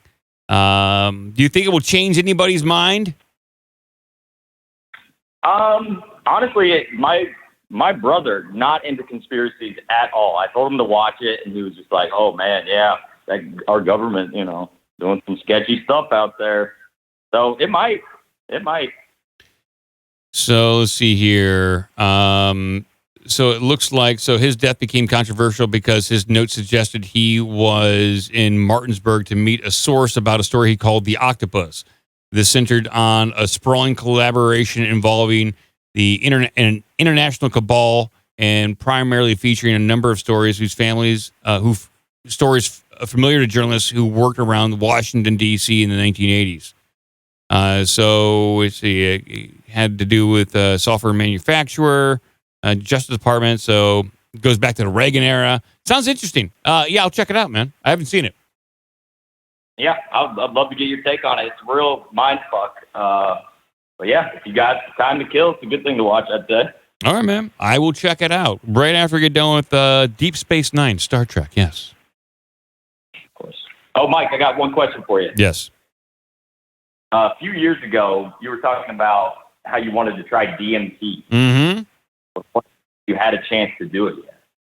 I probably could have done it, a version of it in Hawaii. I declined to do it, or I declined to really push to do it. I believe if I would have talked to Bobby C., he probably could have hooked me up. But I have not had a chance. I'm on the fence about it.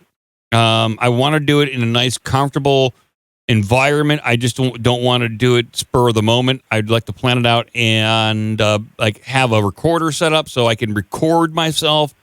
Because apparently a lot of the memories and experiences you have just dissipate and you're left with emotional feelings. I want to see if I can narrate my journey as I go.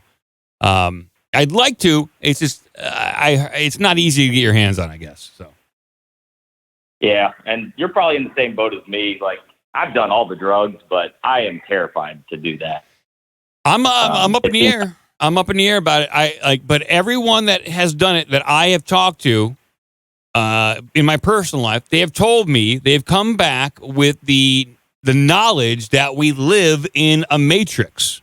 That's what people have told me. I've already suspected that. They come back from this trip and tell me that, and I'm willing to accept it.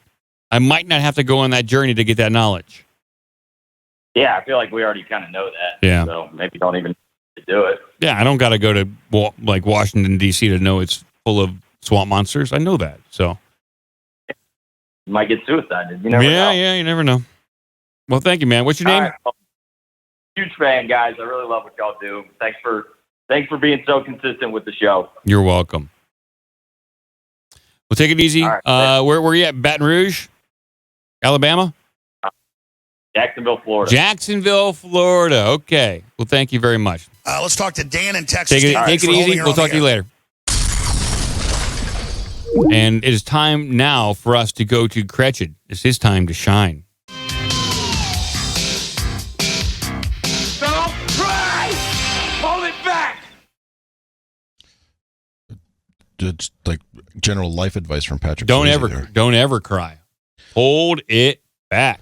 I'm still digging through Discord and Slack channels trying to find if we've ever covered the Chuck E. Cheese slice conspiracy. I don't think we have. I think there's been news stories enough posted about it, and that's where people think we may have covered it. Yeah. There's a Shane Dawson video on it where he goes in and investigates, I guess. Yeah. So this goes back many years. So. Yeah, Chuck E. Cheese, be careful. We got an eye on you.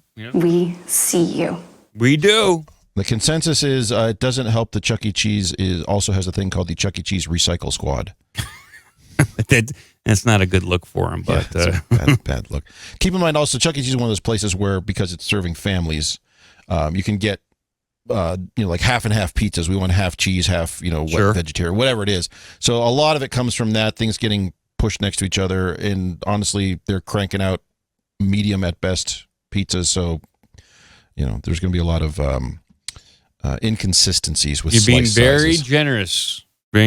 generous, with the Chuck E. Cheese. I gotta say, my check from Chuck E. Cheese cleared, so okay, all on board. And to be fair, our foremost subject matter expert on all things related to Chuck E. Cheese, Herman from Holland, says he does not remember us covering the slice conspiracy. So okay, all right, I'll take his word for it. There we have it. Bring that dude into Congress to talk about Chuck E. Cheese. He's got a memory like a duck. Ducks have good memories. Is that sure a they thing? do. Yeah. All right. Let's see what we got here. We're late on news. Oh boy. It's too late. We didn't cover this one. I think they brought up a no agenda. Do you want to talk about the guy who didn't commit suicide but maybe committed suicide? Yes. Okay. We talked about it last show a little bit. We mentioned it, but we danced around it. We implied that certain things may have happened. All right, so here is a YouTube video, which is an ABC news story from covering this. So we get this into Carrot Shop for the rest of everyone to enjoy, and then I have a follow-up. Okay. I'll bring this up on screen here, please. Here we go.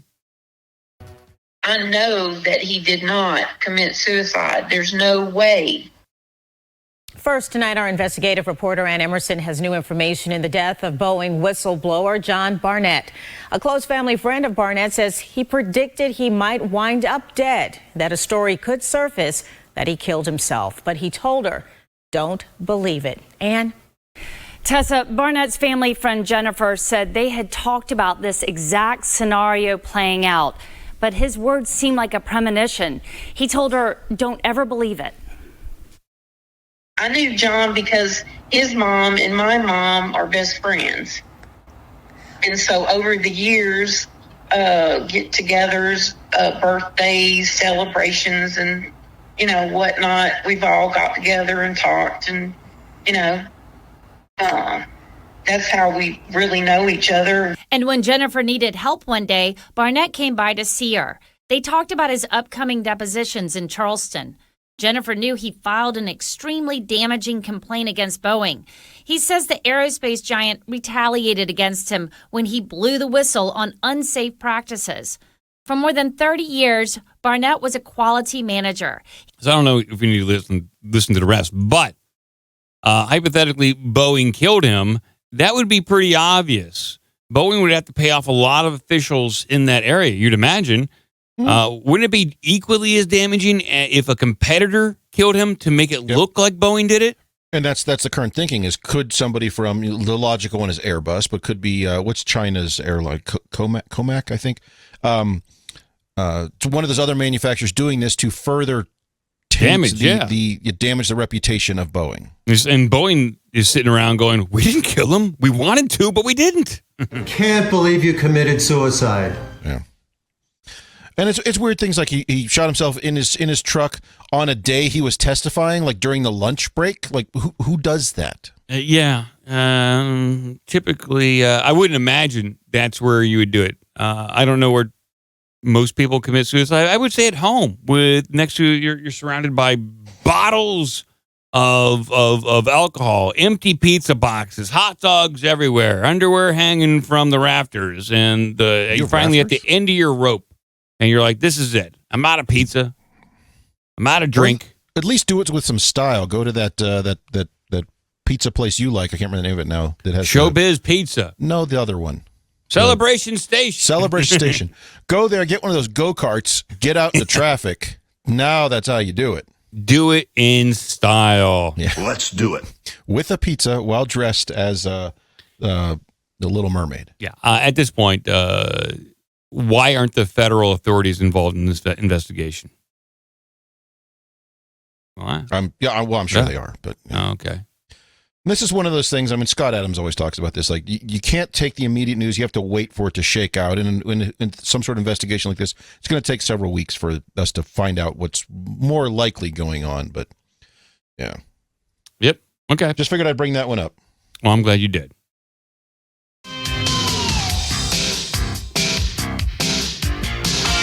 Oh, man. All right, let's see what we have that's a little more up our Upbeat. our Maybe a little upbeat or a little goofier.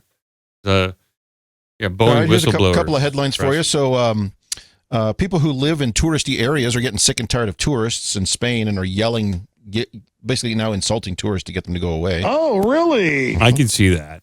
Tourists are very annoying. I'm one of them, so I know how annoying I am. Yeah, but you don't live in a tourist trap. No, but I try to. I mean, when I go on vacation, I act very touristy. That's right. I was asking questions. Which way is that thing? Take my picture. Where's the bathroom? All that kind of stuff. Where's the Chuck E. Cheese? Where's the nearest Chuck E. Cheese? Is the first question I ask when I get off the plane. Did I get my luggage? Where's the nearest one? Excuse me, pilot. Where's the nearest Chuck E. Cheese? Hey, which gate is closest to the nearest Chuck E. Cheese? Please park at that gate. I want to be as fast as possible. Is there a Chuck E. Cheese inside the airport? I see you have a Quiznos. That's an opportunity. It is. Has there ever been a Chuck E. Cheese in an airport? That's a fun time. Yeah, parents can get day drunk. Kids can you have those 2-hour layovers. Kids can be entertained, and then maybe you can get a fight in the airport before you get on the plane. Yeah, then you go on the plane with horrific gurgling Chuck E. Cheese stomach. And kids. Oh my God! It's a 4-hour flight. As soon as the cabin door closes, it's just like, oh my God! They're flushing the toilet on that guy. Yeah. Where's the closest lavatory? All right. Another story. You got McDonald's has a major that just says tech, but I'm sure computer system outage, meaning they can't sell food, which seems going to be a reflection of our society. Why do you need all these computers to make me a hamburger? That's a big deal for McDonald's because they want to sell food. Let's take a look at that. This could be a big cyber attack on McDonald's, which is a critical infrastructure to this nation and the world, for that matter. Could it have been caused by the shifting magnetic field around the planet? Well, you would imagine if that was the case, it would impact more than one. Maybe it only affected McDonald's.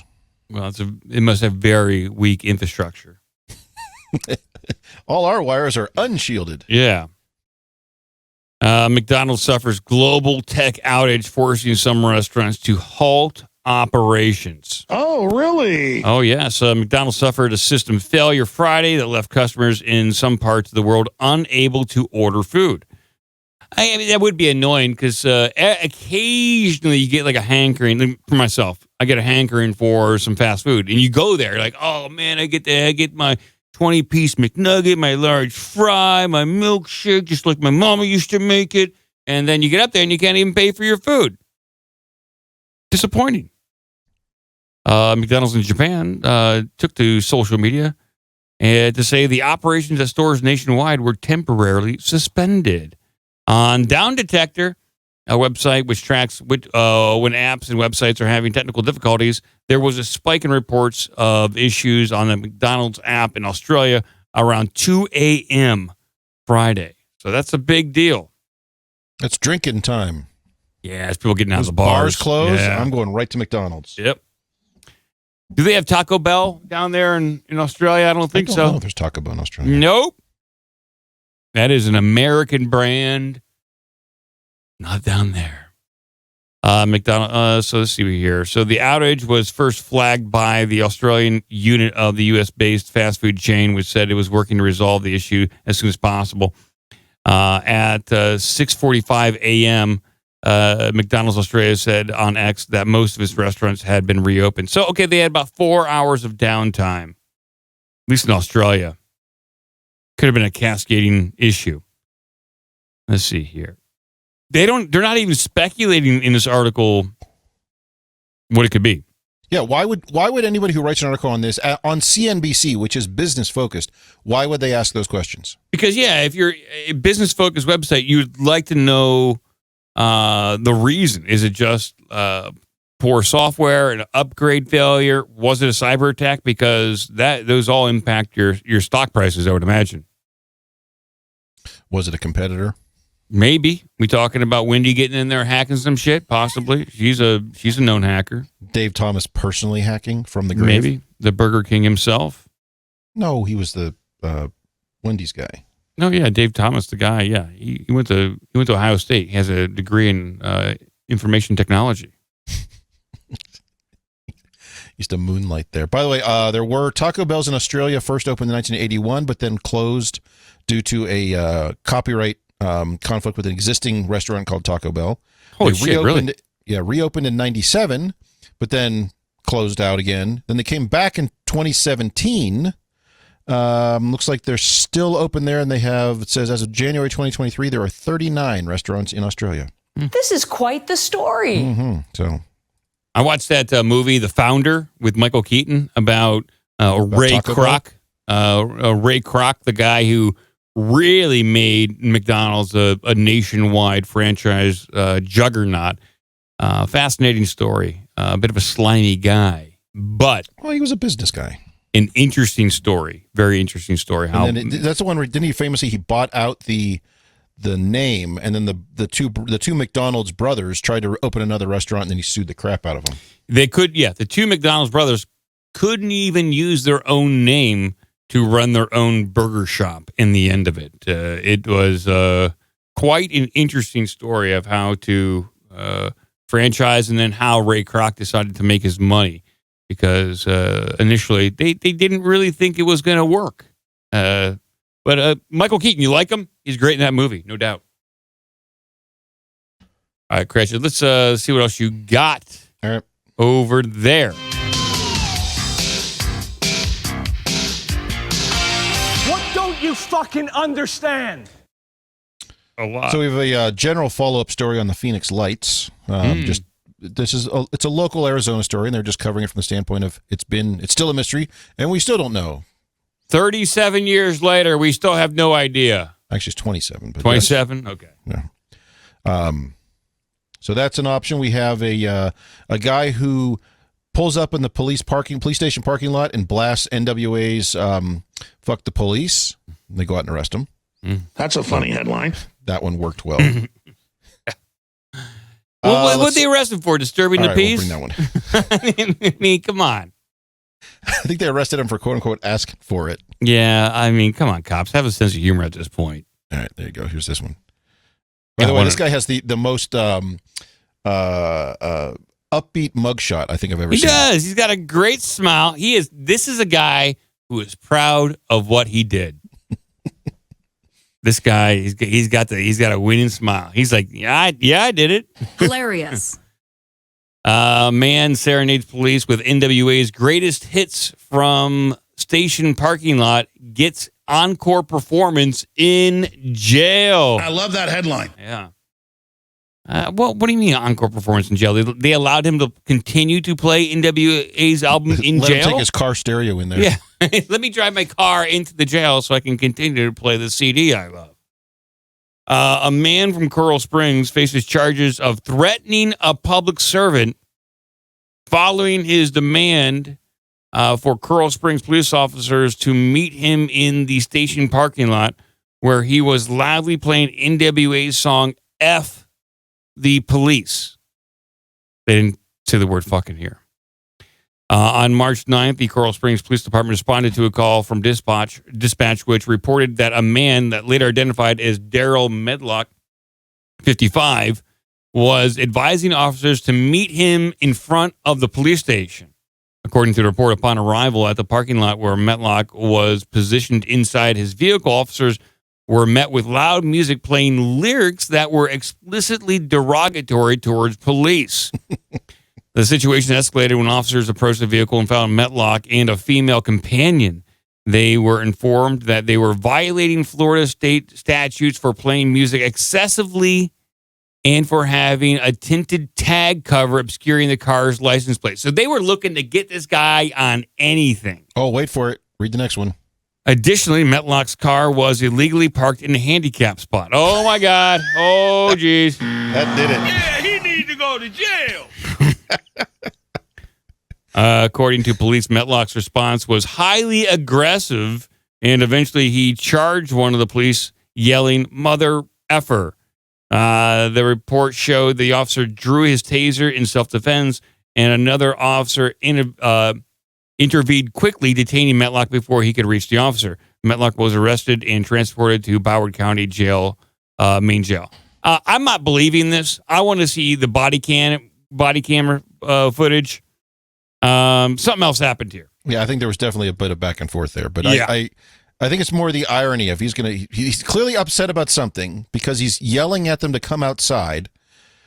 He's playing NWA's Fuck the Police. Yeah. So there's clearly something that happened previously. Maybe he was disputing a parking ticket. I don't know.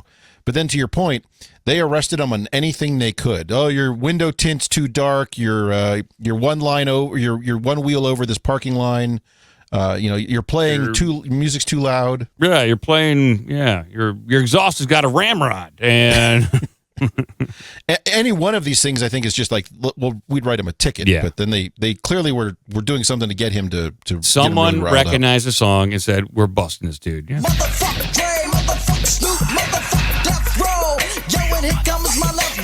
There you go, a little Easy coming at you. They wouldn't arrest me if he was playing this. Yeah. Sitting around in the parking lot listening to a little careless whisper. They're not arresting for that. Yelling to come out and fight him? Yeah, no. Come fight me, motherfucker. Let's dance right now. I love easy listening and fighting cops. No, they're not arresting for this at all. The cops would be swaying back and forth, dancing with each other. 25 feet away. Just swinging their hips. Being very sensual and sexual with one another. Turns into, a Village People video. Yeah. Definitely a very different theme to that event had he chosen a different song. Yeah, probably a little bit different. Yeah. Okay. Because you had a bad day. They might arrest him for that one, but okay. That's just on principle. Yeah, this is a horrible song. Arrest this guy. Jail. Yeah. Sergeant comes down. All right, you guys go out there. I don't care what. You write him up on something, put that dude in jail. Yeah. Leave the song running, though. Oh, it was a good song, wasn't it? How about this one? You're beautiful. Blasted us in the parking lot at full volume. You're beautiful. Yeah, I'd read it. Yeah. No. Okay. There's nothing but counting crows going on out there. Yeah. Well, I'd like a follow-up on this one. I love to interview this guy because this guy, look how chipper and happy he is. He's probably like, they arrest me on a bunch of bullshit. I don't even think this guy called. He probably didn't even call the police. They made that shit up. Something happened here. We're not getting the full story. Tow his car to the parking lot and then put a CD in for him. Yeah, here we go. Listen to this. Little Tina Turner, yeah. Well, I'll remember your name. What's his name? Daryl. I already closed it. Daryl Metlock, 55. We'll remember you. You're my hero for doing that. If you really did call the cops just to play him, NWA, you are my hero. I love that. All right, Cretcher, one more.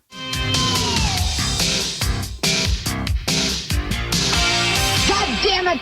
All right, let me give you a couple to choose from here. You've got the newest trend on, I don't know if it's TikTok or Instagram, but the newest online trend, I think it's TikTok, is what they're calling bathroom food. Bathroom food. Mm-hmm. All right. I'm curious. And then I also have a listicle, which we love, of the most strange laws that are still in play. Save that for state. Wednesday. I think people demand to know about bathroom food. All right, bathroom food. Let's do it. And this is a tome of an article here. So let me see if I can put this into the carrot shop for you, and I will start digging. But Tome of an article. I think you mean tomb. This is where this is a tome. This is somebody went all out. They had 6 people working in shifts on this one.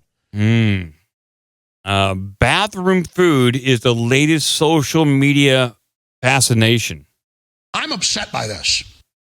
It is a little upsetting. In the picture we're seeing on screen, spaghetti and meatballs in the bowl of the toilet. Now, I'm assuming this is AI or photoshopped and not an actual thing, but I don't know. I'm pretty sure that's how it's traditionally served in some places. Yeah, maybe back in the old country, back in Sicily. Just like Mama used to serve it. Yeah, just like Mom used to make it. Life is a study of opposing forces. Olive oil and vinegar will always separate. Two magnets will always repel each other. And food will never, ever belong in the bathroom. After all, the bathroom is a minefield of particulates, gases, forbidden waters, and, of course, bacterial residue from the Golden Throne.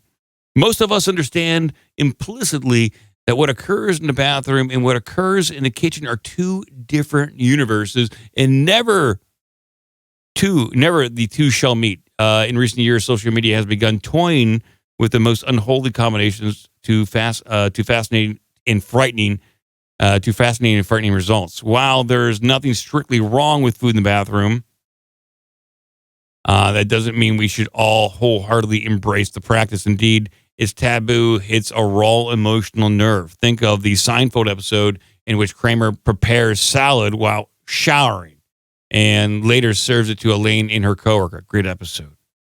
Shares. He prepared this food while he bathed. Yeah, he did. Or the Nathan For You episode where the restaurant advertises a liberal bathroom use policy to attract clientele. I like that. But the social media ecosystem has obliterated just about every taboo, and from twin toilets of the internet known as Twitter and TikTok, a ghastly abomination has arisen to challenge the conversational wisdom about food's place in the bathroom. Okay, can we get to the meat and potatoes of this? No pun intended. I told you this guy wrote a fucking tome here. It began innocuously enough. On the tamer side of things, TikTok's dubious health and wellness community sparked fresh conversation last year around a longstanding practice of eating oranges in the shower. This was mostly never heard of this. Never. I've never. Joe, you ever eat oranges in the shower? No, of course you haven't. They're not keto. No, they're okay. Fair enough. Too much sugar. I'll find something. Joe, you ever eat a big handful of butter in the shower? What about That's a keto, nice honey baked ham in the shower? That's keto friendly, right? You ever have shower ham? No, there's honey on it. Oh shit. Okay, fuck. How about just baked chicken breast in the shower? I can't think of anything I've ever eaten in the shower other than ass. Yeah, maybe. Yeah. Is that keto? Yeah, it's keto friendly. Let's see here. So next, Kourtney Kardashian posted an Instagram photo of a bathtub surrounded by a plate of food. The ensuing negative comments from her followers spurred Padma Lakshmi to defend Kardashian by coining the term bath picnic. Ugh.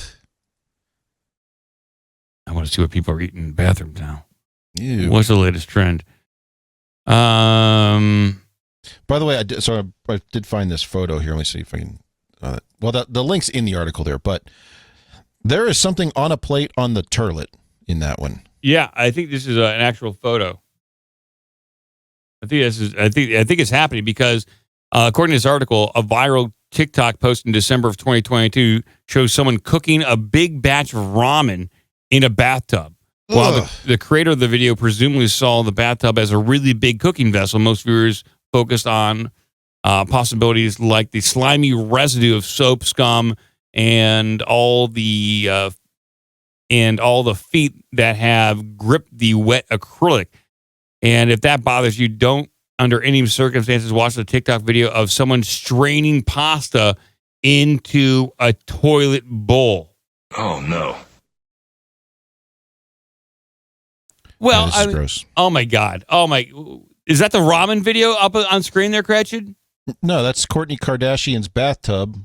Seriously? Note the plate on the turlet. Oh my God. What a pig. And also, I'm assuming that there was a bath bomb used for the water, and that was not a reaction of why she's no longer in the tub, but it's disgusting. So this one says there's a Twitter user Gazpacho Machine, gross, has created a running log of different meals he eats while showering. There's a recent video shows an example of a guy named Barfley cooking up loads of nachos, playing fast and loose with the surfaces in his bathroom. He's really taking some real risks in life, I guess. Chips right on the counter, no napkin or plate. Meat cooked directly in the sink. How do you cook meat in a sink? Well, this guy, so that link there, Barfly, it's video of him doing that, and he's preparing these things in the bathroom, and he's using a heating element to heat the water and using the sink as a cooking vessel. I want to see this. I can't sign up. It won't let me watch the video because it's on TikTok and I'm not signed in. I don't even have a TikTok account and I'm watching it. I can't. It's not allowing me to. Come on. No. This looks like he's using one of the sous vide. I see it. Oh, there it is. There it is. It's on screen now. Oh, God. Oh, my God. So, yeah, he is.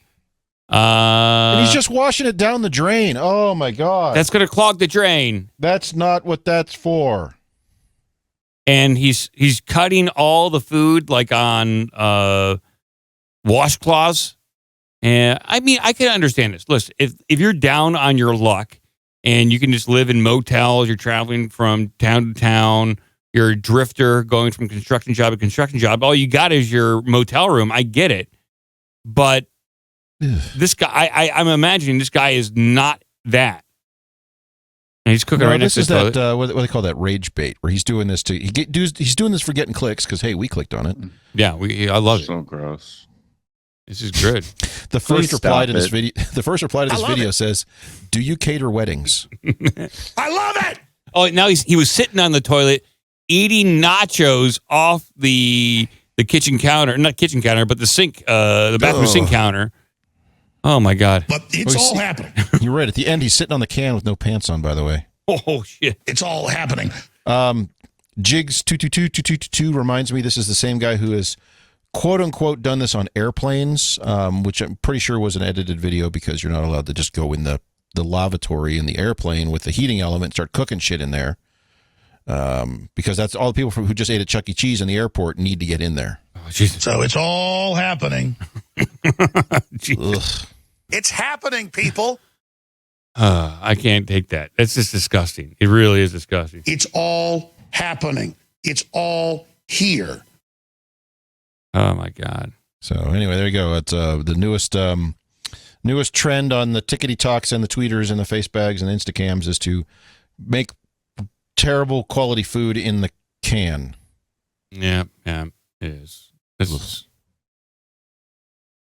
Oh my God. And apparently it's all happening. They do cater, so keep that in mind for your next that's nice. Corporate event or party. Yeah, it's very nice. Boom, it's all happening. Gross. It's disgusting. It really is. Well, that's what I'll be doing today is cooking in the bathroom. Go make some nachos in the shitter. I think my wife may divorce me if she catches me eating nachos while sitting on a toilet doing the business. Here's what you do. You tell her, honey, I'm making dinner tonight. Let me worry about that. Don't worry about it. I got this. And then just keep carrying ingredients into the bathroom. Yeah, rose petals. Rose petals from the door to the bathroom. Oh, God. Is this what I am? Let's get Are we done now? We're done. Can we go? I'm hungry. Yeah. Well, worked up an appetite. Go to the bathroom, grab your ham or bacon, and you got to get yourself a hot plate for the bathroom. Yeah, Joe, can you have shower bacon? Does that count? Does that work? Yeah. I got to ask these TikTokers, how do I cook my meat in the bathroom? What's the best way? A lot of these people who do keto, they use it as an excuse just to literally eat bacon and butter. Like that's not the right way to do it. They are keto. What's the difference between keto and the carnivore diet? Not a lot. Okay. I've been thinking about the carnivore diet a little bit. Can you do that in the shower? Yeah. You can probably do, well, the carnivore diet is mostly meats, not a lot of greens. So I don't know how you cook. I still don't know how you cook meat in the bathroom. That's The the hair dryers don't get that hot. Yeah. You might blow a fuse too. You like Brendan really says I eat sausage in the shower. Kind of. No, I mean it's not a Jimmy Dean sausage. But it is, I mean 600 pounds of men in the shower. It might be chorizo. Chorizo, that's right. That's going everywhere. That's what you get for marrying a Mexican. All right. Thank you, Joe. Thank you, Gratcha Shop Lagoon, everyone. That's you get by. Keep watching the skis for delicious carnivore recipes you can enjoy in the shower.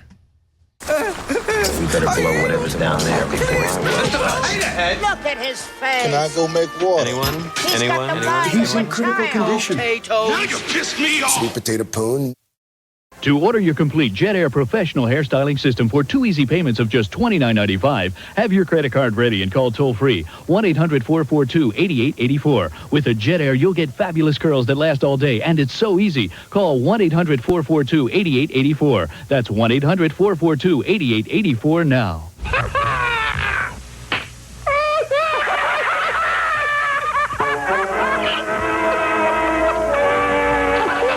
That's about all. Shablagu. Sit, Ubu, sit. Good dog. Until next week. Nanu. Nanu.